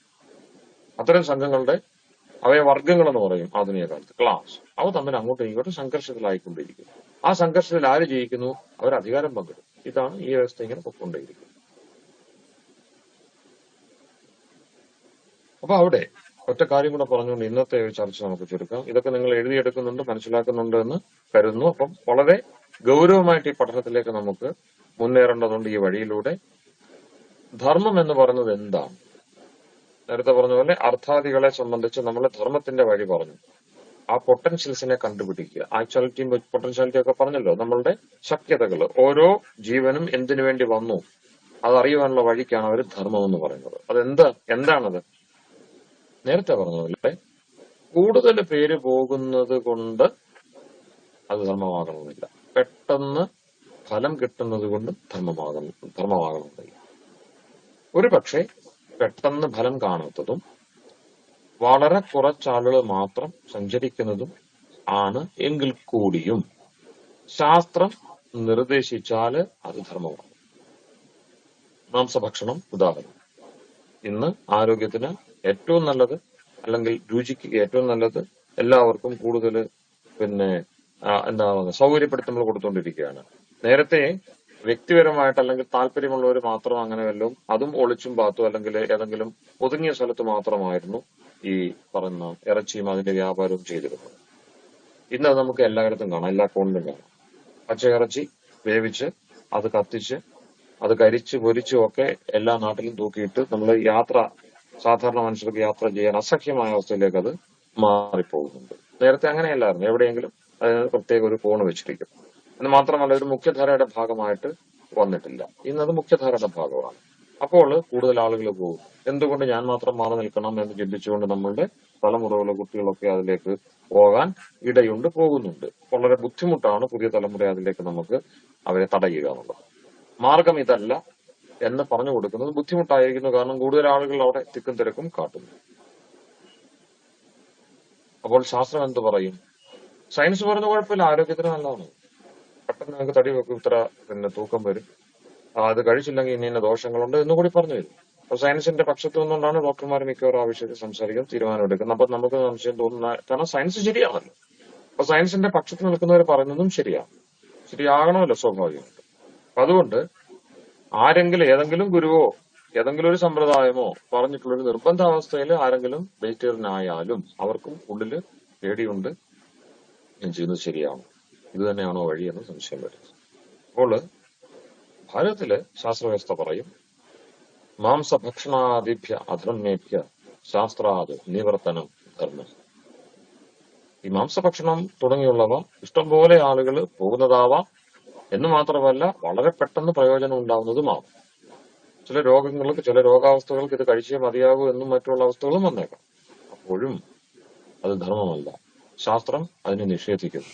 രാമായണം തുടങ്ങിയുള്ള നമ്മളുടെ പ്രധാനപ്പെട്ട മൗലിക ധർമ്മഗ്രന്ഥങ്ങൾ, ധാർമ്മിക ഗ്രന്ഥങ്ങള്, വലിയ വലിയ സന്യാസിമാര് പോലും അവർക്ക് സംശയം ഉണ്ടാക്കുന്ന നിലയിലാണ് അവിടെ എല്ലാം എന്തുള്ളത്, ആ രാമനും സീതയും ഒക്കെ മാംസവും ഇറച്ചിയും ഒക്കെ കഴിച്ചവരാണ് എന്നുള്ള പരാമർശങ്ങൾ അവിടെ നിന്നൊക്കെ എടുത്തു വെച്ചിട്ട് പറയുന്നു നമ്മളുടെ പഴയ ശീല ഇതൊന്നും ആയിരുന്നില്ല. ഇത് ചില ആളുകൾ ആധുനിക കാലത്തെ ചില മൂഢബുദ്ധികൾ ആണ്, ഇത് പാരമ്പര്യത്തിലുള്ളതാണ്, ഇതാണ് ശരിയായ വഴി മാർഗം എന്നൊക്കെ പറയുന്നത് എന്ന് വാദിച്ചു കാണുന്നു. സന്യാസിമാർക്ക് പോലും അത് നിഷേധിക്കാനാവുന്നില്ല. അവർ പറയുന്നു അത് ശാസ്ത്രത്തിലുണ്ടാകുന്നത് ക്ഷത്രിയരല്ലേ, അപ്പൊ അവർക്ക് ആപധർമ്മം എന്നുള്ള നിലയിൽ അതൊക്കെ ചെയ്യേണ്ടി വന്നിട്ടുണ്ടാകും എന്നും പറയും. പക്ഷെ എന്തു പറയുന്നു ശാസ്ത്രം? മാംസഭക്ഷണാദിഭ്യ അധർമ്മേഭ്യ, അത് അധർമ്മമാണ്. അത് എന്ത് ചെയ്തില്ല നിങ്ങൾക്ക്? അത് ശരീരത്തിനും വാക്കിനും മനസ്സിനും ചേർന്ന സുഖമുണ്ടാക്കില്ല, അത് ആത്മാവിന്റെ വഴിയെ മുട്ടിച്ചു കളയും. അതുകൊണ്ടാണ് ജീവകാരുണ്യ പഞ്ചകം ഗുരുദേവൻ എഴുതിയത്, ജീവകാരുണ്യ നിരൂപണം ചട്ടമ്പിസ്വാമി എഴുതിയത്, ഗോ കരുണാനിധി ദയാനന്ദ ഋഷി രചിച്ചത്. എല്ലാ മഹാത്മാക്കളും ആ വിഷയത്തിൽ പ്രത്യേകം അവരുടെ ചിന്തകൾ പങ്കുവച്ചു. അത് ഏറ്റവും കർശനമായി പങ്കുവച്ച ആളാണ് ശ്രീനാരായണ ഗുരുദേവൻ. ഏറ്റവും കർശനമായിട്ട് മത്സ്യമാംസാദികൾ ശവക്കറിയാണ്, അത് കഴിക്കരുത്. ഇത്രയും നിഷേധാത്മകമായ ഒരു നിലപാട് ആ വിഷയത്തിൽ മറ്റൊരാള് പറഞ്ഞു കണ്ടിട്ടില്ല, അത്രയും ലളിതമായ ഭാഷയിൽ.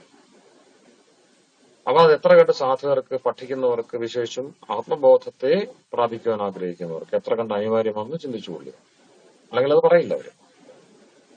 അപ്പം ആ നിലയിൽ അധികം പേര് പോകുന്നു, പെട്ടെന്ന് ഫലമുണ്ടാകുന്നു എന്നത് കണ്ടുകൊണ്ടല്ല ശരിയായ വഴിയെ അല്ലെങ്കിൽ ശരിയെ തിട്ടപ്പെടുത്തുന്നത്.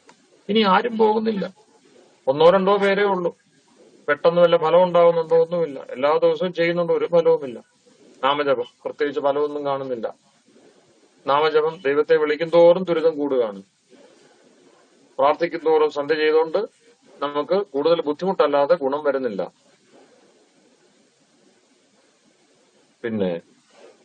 യജ്ഞാദികൾ ചെയ്യുമ്പോൾ വളരെ ബുദ്ധിമുട്ടിയാണ് നമ്മൾ അതിനുവേണ്ടിയുള്ള വഴികൾ കണ്ടെത്തുന്നത്. നെയ്യ് തുടങ്ങിയുള്ള ഉത്തമ സാമഗ്രികൾ ഇന്ന് വളരെ ബുദ്ധിമുട്ടാണ് കിട്ടുവാനും, ഔഷധികൾ തയ്യാറാക്കി എടുക്കുവാനും, വേണ്ട വിധത്തിൽ അതിന്റെ ആ സാമഗ്രികൾ ഉണ്ടാക്കുവാനും ബുദ്ധിമുട്ടാണ്. നിങ്ങളിൽ ആരെങ്കിലുമൊക്കെ യജ്ഞം ചെയ്യുന്നവരുണ്ടാവാം. അപ്പൊ ദൈനംദിന ഹോമം 2 നേരം ചെയ്യണമെന്നാണ് ഋഷിയുടെ ആജ്ഞ അല്ലെങ്കിൽ വേദാജ്ഞ. അഗ്നിഹോത്ര സമം വിധി, അതനുസരിച്ച് ഭക്ഷണവും കഴിക്കണം. അപ്പൊ 2 നേരം യജ്ഞം ചെയ്യുക, യജ്ഞ ഉപരാന്തം ഭക്ഷണം. ഇങ്ങനെയൊക്കെയാണ് പരമ്പരയുടെ വ്യവസ്ഥ. എന്തു ചെയ്യും? അങ്ങനെ ചെയ്യാനാണ് ഞാൻ മാത്രമേ കാണുകയുള്ളൂ എന്ന അവസ്ഥയിലേക്ക് നമ്മൾ ഓരോരുത്തരും മാറുന്ന ഒരു കാലം. ആരും ഇതൊന്നും ശ്രദ്ധിക്കത്തില്ല. നിങ്ങൾക്കൊന്നും വേറെ ജോലിയില്ലേ, ഈ ഇങ്ങനെ സുഖമായിട്ട് ജീവിച്ചു പോകരുത് എന്ന് പറഞ്ഞ് വഴി കാണിച്ചും തരും. അപ്പൊ അവിടെ ശാസ്ത്രം എന്ത് പറയും? പെട്ടെന്ന് ഫലം കാണാത്ത, ആരും അധികം പ്രവർത്തിക്കാത്ത യജ്ഞാദി കർമ്മങ്ങളില് ആരാണോ ശാസ്ത്രവിധി അനുസരിച്ച് പ്രവർത്തിക്കുന്നത് അവർക്ക് ധർമ്മമുണ്ടാകുന്നു. അപ്പം യജ്ഞാദിഷു ശാസ്ത്രാത് പ്രവർത്തനം ധർമ്മം. 2 രൂപത്തില്, ചിലത് ചെയ്യരുത്, ചിലത് ചെയ്യണം. ഇങ്ങനെ ചെയ്യേണ്ടതും ചെയ്യരുതാത്തതും പറഞ്ഞു തരിക എന്നതാണ് ശാസ്ത്രത്തിന്റെ വഴി. കുറെ ഫാക്ടുകൾ അവതരിപ്പിക്കുക, ഇൻഫർമേഷൻസ് തരിക, പ്രകൃതിയുടെ ഭംഗികൾ പരിചയപ്പെടുത്തുക, ഇതൊന്നുമല്ല. അവിടെ കച്ചവടമില്ല. ആ കച്ചവടമില്ലാത്തതുകൊണ്ട് തന്നെ ആകർഷണവും കുറവായിരിക്കും. ആത്മാവിൽ ഉണർന്നു കഴിയുമ്പോൾ നമുക്ക് അവിടെ ആകർഷണം ഉണ്ടാകും, നമ്മൾ മറ്റു പുറത്തേക്ക് നമുക്ക് പോകാനാവില്ല. അപ്പൊ അവിടെയാണ് പ്രയോഗ സമവേത അർത്ഥസ്മാരക മന്ത്രങ്ങളിലാണ് ധർമ്മമുള്ളത്. മന്ത്രങ്ങളിലാണ് ധർമ്മത്തിന്റെ ചർച്ചയുള്ളത്. ധർമ്മം എന്തിനു വേണ്ടിയാണ്? ആത്മാവിന് വേണ്ടിയാണ്. അതുകൊണ്ടാണ് ഋഷി ദയാനന്ദൻ വേദങ്ങളിലേക്ക് മടങ്ങുക എന്ന് ആധുനികരെ ഉപദേശിച്ചത്. വേദങ്ങളിൽ എന്തുണ്ട്? വേദങ്ങൾ മന്ത്രരൂപമാണ്. ആ മന്ത്രങ്ങളിൽ എന്തുണ്ട്? ധർമ്മമുണ്ട്. ധർമ്മം ആർക്ക് വേണ്ടിയാണ്? ആത്മാവിന് വേണ്ടിയാണ്. ആത്മാവ് ആരാണ്? നമ്മൾ ഓരോരുത്തരും. അപ്പൊ ആ നിലയിൽ ഈ പറയുന്ന വേദവിദ്യ, വേദശാസ്ത്രത്തെ സമീപിക്കണം. അപ്പൊ തത്കാലത്തേക്ക് ലാഭമില്ലെങ്കിലും, കൂടുതൽ പേര് ആരുമില്ല, നമ്മൾ കുറച്ചുപേരേ ഉള്ളൂ എങ്കിലും അത് ശാസ്ത്രത്തിന്റെ വഴിയിലൂടെ അനുശീലിക്കുകയാണ് കരണീയമായിട്ടുള്ളത്. നമ്മൾ ആത്മാവാണ് എന്ന് ഉറപ്പുള്ളിടത്തോളം. അപ്പൊ ഈ വഴിക്ക് എത്ര കണ്ട് ചിന്തിക്കാനാവുന്നു അത് നിങ്ങൾ ജഗദീശ്വരന്റെ ഗുരുപരമ്പരയുടെ കൃപയാൽ ചെയ്തു പോകുവാന് കഴിയുമാറാവണം. സംശയം എന്തെങ്കിലും ഉണ്ടോ ചോദിക്കാം. എന്തെങ്കിലും കൂട്ടിച്ചേർക്കാനുണ്ടെങ്കിൽ അതും ആവാം.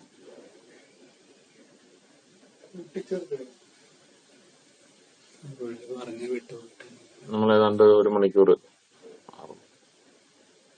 ചോദിക്കാനുണ്ടോ, പറയാനുണ്ടോ, അവ്യക്തതയുണ്ടോ? ഇന്ന് സുജിത്ത് കഴിഞ്ഞ ദിവസം പറഞ്ഞില്ലേ, നമ്മൾ നേരത്തെ പറഞ്ഞു വന്നതുമായിട്ട് ബന്ധമില്ലാതിരുന്നു എന്നുള്ളത്. അങ്ങനെയുള്ള അതിന്റെ ഒരു കണക്ഷൻ ശരിയായി വരുന്നുണ്ടോ? ഓ ശരി. ഇന്നത്തെ ഒരു സംശയം, പ്രയോഗ സമവേദ അർത്ഥസ്മാരകവും മന്ത്ര, ഈ സ്മാരക ഈ അർത്ഥം എന്ന് പറയുന്നത് നമ്മൾ സാധാരണ ഉപയോഗിക്കുന്ന അർത്ഥമല്ലേ അവിടെ വരുന്നത്? ധർമ്മം, അർത്ഥം, കാമം, മോക്ഷം, ആ അർത്ഥം അല്ലേ?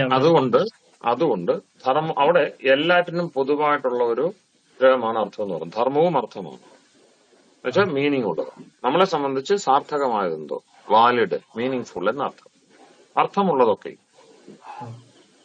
അതില് പെട്ടെന്ന് പറഞ്ഞല്ലോ, എല്ലാവരും ഒത്തുചേരുന്നത് എവിടെയാണ്?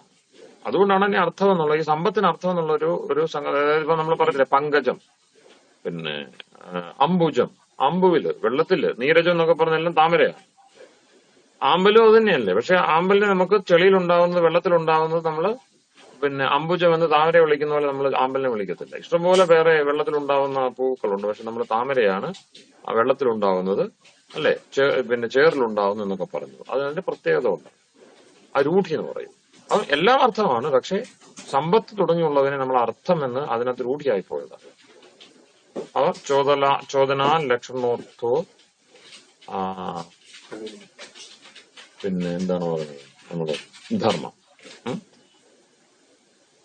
ചോദന ലക്ഷണം ആയ അർത്ഥമാണ് ധർമ്മം. അപ്പം അർത്ഥോ ധർമ്മ, മീമാംസയിലെ ആദ്യത്തെ അഥവാ ധർമ്മ ജിജ്ഞാസ ആദ്യത്തെ സൂത്രം. രണ്ടാമത്തെ സൂത്രമാണ് ചോദനാ ലക്ഷണോർത്ഥോ ധർമ്മം. അർത്ഥധർമ്മം എന്നാണ് പറയുന്നത്. ധർമ്മം അർത്ഥമാണ്. വേദം സൂചിപ്പിക്കുന്നത് കൊണ്ട്, വേദവേദനയാണോ അർത്ഥമെന്ന് സൂചിപ്പിക്കുന്ന അതിന്റെ പേര് ധർമ്മം. അത് കുറച്ച് ക്ലിഷ്ടമായതാണ്. ഇപ്പൊ തൽക്കാലം വേണ്ട, നമ്മൾ നല്ല ചർച്ച ചെയ്ത് പോകുമ്പോൾ അത് മനസ്സിലാവും. അപ്പൊ എന്തായാലും അർത്ഥശബ്ദത്തിന് അർത്ഥം meaningful. What is meaningful? What is valid to all? നമ്മളൊക്കെയും സാരമായിട്ട് ഇതിനെ കാണുന്നു, അതർത്ഥം. അപ്പൊ മന്ത്രം 1-2 പേർക്ക് വേണ്ടി ഉള്ളതല്ല എന്ന് ചുരുക്കം. മന്ത്രം എന്നത് കുറച്ചു പേർക്ക് വേണ്ടി ഉള്ളതല്ല. മന്ത്രം ആത്മാക്കൾക്ക് വേണ്ടിയുള്ളതാണ്. ആത്മാവായിരിക്കുന്ന എല്ലാവർക്കും വേണ്ടിയുള്ളതാണ്. കാരണം അത് ആർക്കാണ് ഗുണമാകുക? മനസ്സ് തൊട്ട് ശുദ്ധമാകണം. അത് മനസ്സിൽ നിന്നാണ് മനോവിദ്യാ പ്രവർത്തനം ഞാനൊക്കെ സൂചിപ്പിച്ചു. എല്ലാ കർമ്മത്തിനും തുടക്കം മനസ്സിലാണ്. മനസ്സിൽ നിന്നത് വാക്കിലെത്തുന്നു, വാക്കിൽ നിന്ന് ശരീരത്തിലെത്തുന്നു. ഇവിടെയൊക്കെയും ക്രമീകരണം, കൃത്യമായ ക്രമവും വ്യവസ്ഥയും മാർഗവും ലക്ഷ്യവും ഒക്കെ ഉണ്ടാവണമെങ്കിൽ മന്ത്രബുദ്ധിയിലേക്ക്, മന്ത്രബോധത്തിലേക്ക് നമ്മൾ പരിവർത്തനം ചെയ്യണം. അത് സഹജമായി നമുക്ക് പരമ്പര നൽകിയിരിക്കുന്ന ഒരു രക്ഷാകവചമാണ്, ഒരു ആയുധമാണ്. അതെന്താണ്? ഒരു പ്രധാനപ്പെട്ട നമ്മളുടെ ഒരു സാമഗ്രിയാണ്. ജീവിതത്തിന് ഏറ്റവും ഗുണകരമായ ഒരു സാമഗ്രിയാണ്. ആ നിലയിൽ അതിനെ കാണും. അതിനെ മിസ്റ്റിഫൈ ചെയ്യുന്നതിനേക്കാളും നല്ലത് അതിന്റെ ശരിയായ സ്വരൂപത്തെ അറിഞ്ഞതിനെ ഉപയോഗിക്കാൻ പരിശീലിക്കുകയാണ്. മനസ്സിലായോ? വ്യക്തമായോ?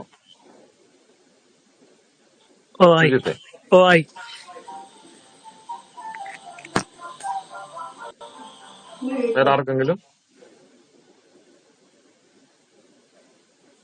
ചോദിക്കുവാനും മടിക്കരുത്. മനസ്സിൽ കാര്യമായിട്ടുള്ള സംശയങ്ങൾ ഉണ്ടെങ്കിൽ ഈ സമയങ്ങളിൽ നമുക്കത് ചെയ്തു പോകണം. അതുപോലെ തന്നെ നിങ്ങൾക്ക് എന്തെങ്കിലും നമ്മൾ ചർച്ച ചെയ്ത് വന്നതുമായി ബന്ധപ്പെട്ട് എന്തെങ്കിലും ആശയക്കുഴപ്പം, ഇത് ഈ വഴി ഒരു പുതിയ വഴി വെട്ടി നമ്മൾ പോകുമ്പോൾ കുറച്ച് സമയം അതിലൂടെ സഞ്ചരിക്കണം. അതിനുള്ളൊരു ക്ഷമ ഉണ്ടാവണം, അത്രേ ഉള്ളൂ. എന്തെങ്കിലും വൈഷമ്യം, അതിൽ ബുദ്ധിമുട്ട് ഉണ്ടെങ്കിൽ അത് പറയുകയും ചെയ്യണം. സുമേഷ് ജി.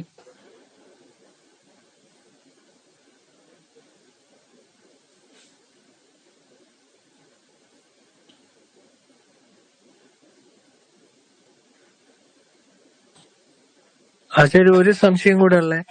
നമ്മളിപ്പോ പറഞ്ഞു സയൻസിന്റെ പക്ഷത്ത് നിന്ന് നോക്കുമ്പോൾ, അല്ലെങ്കിൽ സയൻസ് പറയുന്നത് പ്രകൃതിയെ എതിർത്തിട്ടാണ് അവർ മുന്നോട്ട് പോകുന്നത്. അപ്പൊ അവര് മുന്നോട്ട് വയ്ക്കുന്ന ഒരു വാദം, നമ്മൾ ഇത്ര കാലവും ഇങ്ങനെ നിലനിൽക്കുന്നതിന് കാരണം നമ്മൾ പ്രകൃതിയെ എതിർത്തത് കൊണ്ടാണ്. മറ്റു പല ജീവിവർഗങ്ങളും നശിച്ചതിന് കാരണം അവർക്ക് ഈ ചെറുത്ത് നിൽക്കാൻ കഴിഞ്ഞില്ല, അല്ലെങ്കിൽ പ്രകൃതിയുടെ ആ സാഹചര്യത്തെ, ആ കാലാവസ്ഥയെ അവർക്ക് എതിർത്ത് തോൽപ്പിക്കാൻ കഴിയാത്തത് കൊണ്ടാണ് ആ ജീവിവർഗങ്ങളായിട്ട് അത്രയും വലിയൊരു ജീവിവർഗം തന്നെ ഒരുമിച്ച് നശിച്ചു പോയത്. അപ്പം നമ്മൾ എതിർത്തത് കൊണ്ട് മാത്രമാണ് നമ്മൾ നിലനിൽക്കുന്നത്. ഇപ്പം ലേറ്റസ്റ്റ് ആയിട്ട് ഇപ്പൊ കൊറോണ എന്ന് പറയുന്ന രോഗം വന്നു. നമ്മൾ പ്രകൃതിയെ തോൽപ്പിച്ചു, അല്ലെങ്കിൽ ഒരു വാക്സിൻ കണ്ടെത്തി നമ്മൾ അതിനെ തോൽപ്പിച്ചത് കൊണ്ടാണ് നമ്മൾ നിലനിൽക്കുന്നത് എന്നാണ് സയൻസിന്റെ പക്ഷം. അപ്പം ഈ മനുഷ്യരാശിയുടെ, അല്ലെങ്കിൽ ഹ്യൂമൻ ബീങ് എന്ന് പറയുന്ന ഒരു വിഭാഗത്തിന്റെ ഈ നമ്മളിങ്ങനെ പോകുന്ന തന്നെ പ്രകൃതിയെ എതിർത്താണ് പോകുന്നത് എന്നാണ് അവര് പറയുന്നത്. പക്ഷെ നമ്മളെ ശാസ്ത്രം പറയുന്നു അത് നമുക്ക് അങ്ങനെ എതിർത്ത് പോകാൻ പറ്റൂല, അല്ലെങ്കിൽ അതിനെ ശാസ്ത്രം എതിർക്കുന്നുണ്ട്. അപ്പോ അതെങ്ങനെ ശരിയാവും? അവര് പറയുന്ന ഒരു കണക്കിന് നോക്കിയാൽ സയൻസ് പറയുന്നത് ശരിയല്ലേ? കാരണം ഒരുപാട് ജീവിവർഗങ്ങൾ നശിച്ചുപോയി, അവർക്ക് പ്രകൃതിയെ നേരിടാൻ കഴിഞ്ഞില്ല. പക്ഷെ നമുക്ക് കഴിഞ്ഞത് കൊണ്ട് നമ്മൾ നിലനിൽക്കുന്നു. അപ്പൊ സയൻസ് പറയുന്ന ഒരു ഭാഗത്ത് നമ്മൾ നോക്കുമ്പോൾ സയൻസ് പറയുന്നത് ശരിയല്ലേ? അപ്പോഴാണ് നമ്മൾ സാധാരണ ഭാഷയിൽ ഈ സയൻസ് ഒക്കെ എന്നാണ് ഉണ്ടായെന്ന് ചോദിക്കുന്നത്. ഇപ്പൊ ഈ നമ്മൾ ഉദാഹരണം പറയുന്നതേ, ദീർഘകാലം അതിജീവിച്ചു, ദീർഘകാലം സംസ്കൃതിയായിട്ട് നിലനിന്നു എന്ന് പറയുന്നത് ഏത് ദേശത്താണ്? തുടർച്ചയായിട്ടുള്ള സംസ്കൃതി എവിടെയുള്ളത്? ഭാരതത്തിലുണ്ട്. ഭാരതവുമായി ബന്ധപ്പെട്ട, ഭാരതത്തെ ആദർശമായി കണ്ടിടത്തോളം ചൈനയിലുമുണ്ട്. അങ്ങനെ ഒന്നോ രണ്ടോ സ്ഥലങ്ങളിലേ ഉള്ളൂ 500 വർഷത്തിന് മേൽ ഒരുമിച്ച് ജീവിച്ച പരമ്പരകൾ ഉള്ളത്. അവിടുത്തെ ജാതി പ്രജാതികളൊക്കെ നഷ്ടപ്പെട്ടു. നിയാൻഡർതാലും ക്രോമാഗ്നും ഒന്നും ഇന്നില്ല. അതൊക്കെ നമ്മളുടെ ജീനുകളിൽ അവിടെ എവിടെയെങ്കിലും ഒക്കെ എത്തിപ്പെട്ടിട്ടുണ്ടെങ്കിലുണ്ട്, അല്ലേ? അപ്പം അതിജീവിക്കുന്നു എന്ന് ഇന്ന് നോക്കിയിട്ട് പറയുന്നത് ശരിയാണോ? അപ്പം അതിന് തന്നെ വാക്സിൻ കണ്ടുപിടിച്ചതിൽ ഏറ്റവും പ്രധാനപ്പെട്ട പങ്ക് വഹിച്ചത് നമ്മളല്ലേ, ഭാരതമല്ലേ? ബയോമെഡിസിൻ എന്ന് പറയുന്നതിന് ഏറ്റവും കൂടുതൽ പ്രധാനപ്പെട്ട മരുന്നുകൾ പോകുന്നത് ഭാരതത്തിൽ നിന്നാണ്. അലോപ്പതി നിലനിൽക്കുന്നത് ഭാരതത്തിലെ പഴയ വാറ്റുനീറ്റ് പദ്ധതി അറിയാവുന്ന ആളുകളുടെ ബലത്തിലാണ്. നിങ്ങൾ അതിന്റെ കണക്കെടുത്ത് നോക്കണം. 40% മേൽ അമേരിക്കയിൽ ഉപയോഗിക്കുന്ന മരുന്നുകൾ പോകുന്നത് ഭാരതത്തിൽ നിന്നാണ്. ഓക്കെ, സൺ, ഓറോബിന്ദു, റാൻബാക്സ് എന്നൊക്കെ പറഞ്ഞതിന്റെ ഒക്കെ ഒറിജിനൽ സാമഗ്രികളെല്ലാം പോകുന്നത് 40%. എന്റെ ഓർമ്മ ശരിയാണെങ്കിൽ 40% ഇവിടെ നിന്നാണ് പോകുന്നത്. കാരണം ഇത്രയും വലിയൊരു സപ്പോർട്ടിംഗ് സിസ്റ്റം ഈ രണ്ട് ദേശത്തെയും ജനതയുടെ എണ്ണവും നോക്കി, ബാക്കിയുള്ള ആളുകളെല്ലാം കൂടെ ചേർന്നാലും അതിന്റെ ഒരു ചെറിയ ശതമാനമേ വരുള്ളൂ. അപ്പൊ ഇവിടെ നിന്ന് ഈ വിദ്യ, ആധുനിക സയൻസ് എന്ന് പറഞ്ഞാൽ അത് നമുക്ക് എപ്പോഴെങ്കിലും ചർച്ച ചെയ്യാം. നിങ്ങളുടെ ഒരു താല്പര്യമൊക്കെ അനുസരിച്ച് എപ്പോഴെങ്കിലും ചർച്ച ചെയ്യാം. 250 വർഷം മുമ്പ് ഉണ്ടായതിനെ അല്ല സയൻസ് എന്ന് പറയുന്നത്. അതിന് വേറെ വഴികളുണ്ട്. അത് നമ്മളുടെ ദേശങ്ങളുമായിട്ട് കച്ചവടം വഴി ബന്ധപ്പെട്ടവരാണ് ഇതിൽ ഏറ്റവും വാലിഡായ പോയിന്റ്സ് കണ്ടെത്തിയത്. ഇന്ന് സയൻസിൽ എന്തെങ്കിലും ക്ഷോധക്ഷമമായിട്ട് സ്വീകാര്യമായിട്ടുണ്ട് എങ്കിൽ അത് പൗരസ്ത്യ ദേശങ്ങൾ, വിശേഷം ഭാരതവുമായി ബന്ധപ്പെട്ടാണ് ഇത് കണ്ടെത്തിയത്. കാരണം എന്താണ്? ഈ സയൻസ് എന്ന് പറയുന്ന സംഗതി അത് നോക്കുന്നത് ഔട്ട്വേർഡാണ്, പുറത്തേക്കാണ് നോക്കുന്നത്. Science looks outward. എന്നിട്ട് എന്ത് ചെയ്യുന്നു? How nature works, how to control and apply it.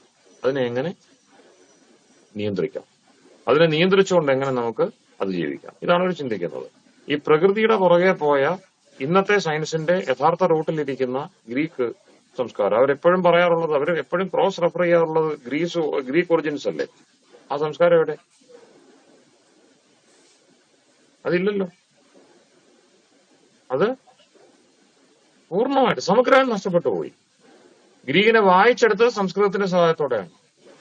സംസ്കൃതം എന്ന് പറയുന്ന ഭാഷയില്ലായിരുന്നുവെങ്കിൽ, സംസ്കൃതത്തിന്റെ വ്യാകരണ പദ്ധതി ഇല്ലായിരുന്നെങ്കിൽ ഇന്ന് ഒരു യൂറോപ്യൻ ഭാഷയുടെയും കൃത്യമായ അർത്ഥം മനസ്സിലാക്കാനാവില്ല എന്നത് അത് പഠിച്ചവർക്ക് അറിയാം, അതിൽ ഗവേഷണം ചെയ്തവർക്ക് അറിയാം, അത് രേഖപ്പെടുത്തിയിട്ടുണ്ട്.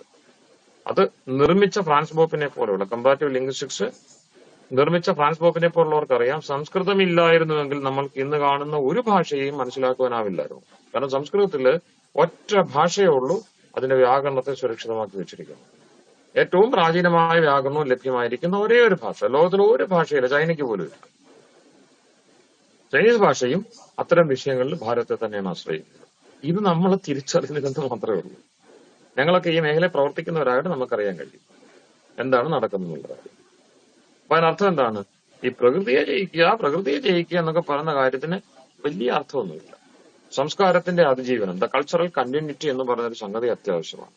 ഒരു ഭാഷ വേണോ അതിന്? 5 തലമുറ ഉണ്ടെങ്കിൽ 50 ഭാഷ പറഞ്ഞു കഴിഞ്ഞാൽ എവിടെയാണ് അതിജീവനം ഉണ്ടാവുക? അതിജീവനം ഉണ്ടാവില്ല. അത് പച്ചയായ സത്യമാണ്. അപ്പൊ ശാസ്ത്ര ലുക്സ് ഇൻവേർഡ്, അകത്തേക്ക് നോക്കുന്നു ശാസ്ത്രം. എന്നിട്ട് എന്ത് പറയുന്നു? How to live well, attain freedom. എങ്ങനെ ശരിയായിട്ട് ജീവിക്കണം, എങ്ങനെ നന്നായിട്ട് ജീവിക്കണം, എങ്ങനെ ഒരുമയോടെ ജീവിക്കണം, എങ്ങനെ സാഹോദര്യം നിലനിർത്തണം, എങ്ങനെ ഒരുമയോടെ പുലരണം. ഒരുമയോടെ പുലരാൻ കഴിയുന്നിടത്തേ അതിജീവനമുള്ളൂ. ഒറ്റയ്ക്കൊറ്റയ്ക്ക് പ്രകൃതിയെ തോൽപ്പിക്കാനാവില്ല. പ്രകൃതിയെ നല്ല ഒന്നിനെ തോൽപ്പിക്കാനാവില്ല.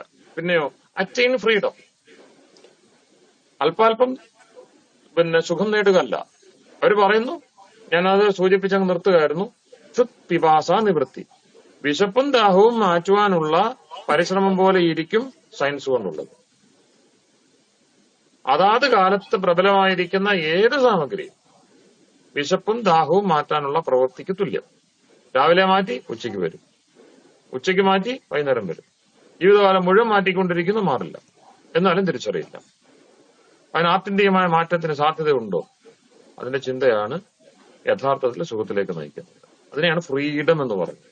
നമ്മളൊക്കെ അങ്ങോട്ടും ഇങ്ങോട്ടും ബദ്ധരായിരിക്കുന്നത്, പാശബദ്ധരായിരിക്കുന്നതിന് കാരണം എന്തുവാ? വിശപ്പും ദാഹവും മാറ്റുന്നില്ല, വേറൊന്നുമില്ല. അപ്പൊ അങ്ങനെ ചിന്തിച്ചു പോയാൽ ഒരുപാട് പറയാനുണ്ട്. ആത്മാവിന് നിങ്ങൾ ചിന്തിക്ക്, ആത്മാവിനാണോ ശരീരത്തിനാണോ വിശപ്പും ദാഹം? അടുത്ത ക്ലാസ്സിൽ ഉത്തരം പറഞ്ഞാൽ നന്നായി. സയൻസിന്റെ ഭാഷയിൽ ചിന്തിച്ചിട്ട് പറ, വിശപ്പ് എവിടെയാണ്, ദാഹം എവിടെയാണ്? ഏതായാലും ആത്മീയ തത്വ ദർശനം അനുസരിച്ച് വിശപ്പും ദാഹവും ആത്മാവിനില്ല. സയൻസ് എന്ത് പറയുന്നു നോക്കുക. ഇതെവിടെ നിന്ന് വരുന്നു? എന്തുകൊണ്ടാണത് അൺകൺട്രോളബിൾ ആയിരിക്കും, നമ്മളുടെ വശത്തിലല്ലാതിരിക്കുന്നത്? അപ്പൊ അങ്ങനെയൊക്കെയുള്ള ഒരുപാട് കാര്യങ്ങൾ ചിന്തിക്കണം. കൊറോണ തുടങ്ങിയുള്ള സംഗതി ഞാൻ നേരത്തെ പറഞ്ഞു, പ്രജ്ഞാപരാധോ രോഗഹേതു. ആരുടെയൊക്കെയോ കുൽസിത ചിന്തയുടെ ഫലമായിട്ടാണ് അത്തരം രോഗാവസ്ഥകൾ ഉണ്ടാവുന്നത്. അതിനെയും നേരിടണമെങ്കിൽ പ്രാചീനമായ വിജ്ഞാനവും അത്തരത്തിലുള്ള ബോധവും വേണം, പ്രാഗ്ബോധം വേണം. അല്ലാതെ കാര്യമില്ല. അപ്പൊ ശൗചാദികളെയാണ് നമ്മൾ അവിടെ ആശ്രയിച്ചത്. സോഷ്യൽ ഡിസ്റ്റൻസിങ് എന്താണത്? ശൗചമാണ്. യോഗദർശനത്തിൽ യമനിയമങ്ങൾ വിശദീകരിക്കുമ്പോൾ പതഞ്ജലി പറയും, ശൗചം സിദ്ധമായാൽ എന്തുണ്ടാവുന്നു? പരയിൽ അസംസർഗ, അന്യര് നമുക്ക് ബാധയാവാതിരിക്കുന്നതിന്റെ പേരാണ് ശൗചം. ഹൈജീൻ എന്ന് പറയുന്നത് അന്യരിൽ നിന്നും ബാധ ഉണ്ടാവാതിരിക്കുക. അതാണ് നമ്മൾ അവിടെ അനുശീലിച്ചത്. അപ്പൊ അവിടെയും നമ്മളെ നയിച്ചത് എന്താണ്? പ്രാചീനമായ ബോധമാണ്. അവിടുത്തെ ഏറ്റവും വലിയ മെഡിസിൻ അതായിരുന്നല്ലോ. ബാക്കി മെഡിസിൻ എടുത്തവരുടെയൊക്കെ അവസ്ഥ നമുക്കറിയാം. നമ്മളൊക്കെ തന്നെ ഇതിന്റെ ഈ പറഞ്ഞ വാക്സിനും മറ്റും എടുത്തിട്ട് എന്താ അവസ്ഥ ഉണ്ടായെന്ന് നമുക്കറിയാമല്ലോ.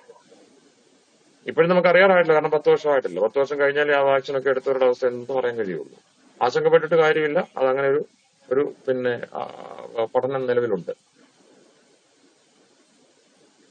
അപ്പൊ ഇതൊക്കെയാണെങ്കിൽ ഈ കാഴ്ചപ്പാട് നമുക്ക് അവിടെ ചേരണം. അല്ല സയൻസിന്റെ ഈ പറഞ്ഞ സയൻസിനെ വെച്ചുകൊണ്ടുള്ള എടുത്തിയാട്ടം മാത്രം പറ്റില്ല. സയൻസ് 250 വർഷമായിട്ടുള്ളതേ അത്രയുള്ള മനുഷ്യരാശി. അതിന് മുമ്പ് അതിന്റെ അതിജീവനം എങ്ങനെയായിരുന്നു? നമ്മളെല്ലാം തൊട്ടു മുമ്പുണ്ടായിരുന്നവരല്ല, 250 വർഷം മുമ്പുള്ള 300 വർഷം മുമ്പുള്ളവരെല്ലാം അസംസ്കൃതരും അൺസയന്റിഫിക്കുമായിരുന്നു, അല്ലല്ലോ. അപ്പൊ ഇതര ജീവജാലങ്ങളെ വെന്ന് നമ്മൾ അതിജീവിച്ചു എങ്കിൽ അതിന്റെ പിന്നിൽ സയൻസ് അല്ലല്ലോ ഉള്ളത്. സയൻസ് ഇത്ര കാലമല്ലേ ആയിട്ടുള്ളൂ. അപ്പൊ ഏത് ബുദ്ധിയാണ് നമ്മളെ ഇത്രയും കാലം അതിജീവിക്കാൻ പ്രേരിപ്പിച്ചത്? അതിനെ പഠിക്കണം. മനസ്സിലായോ?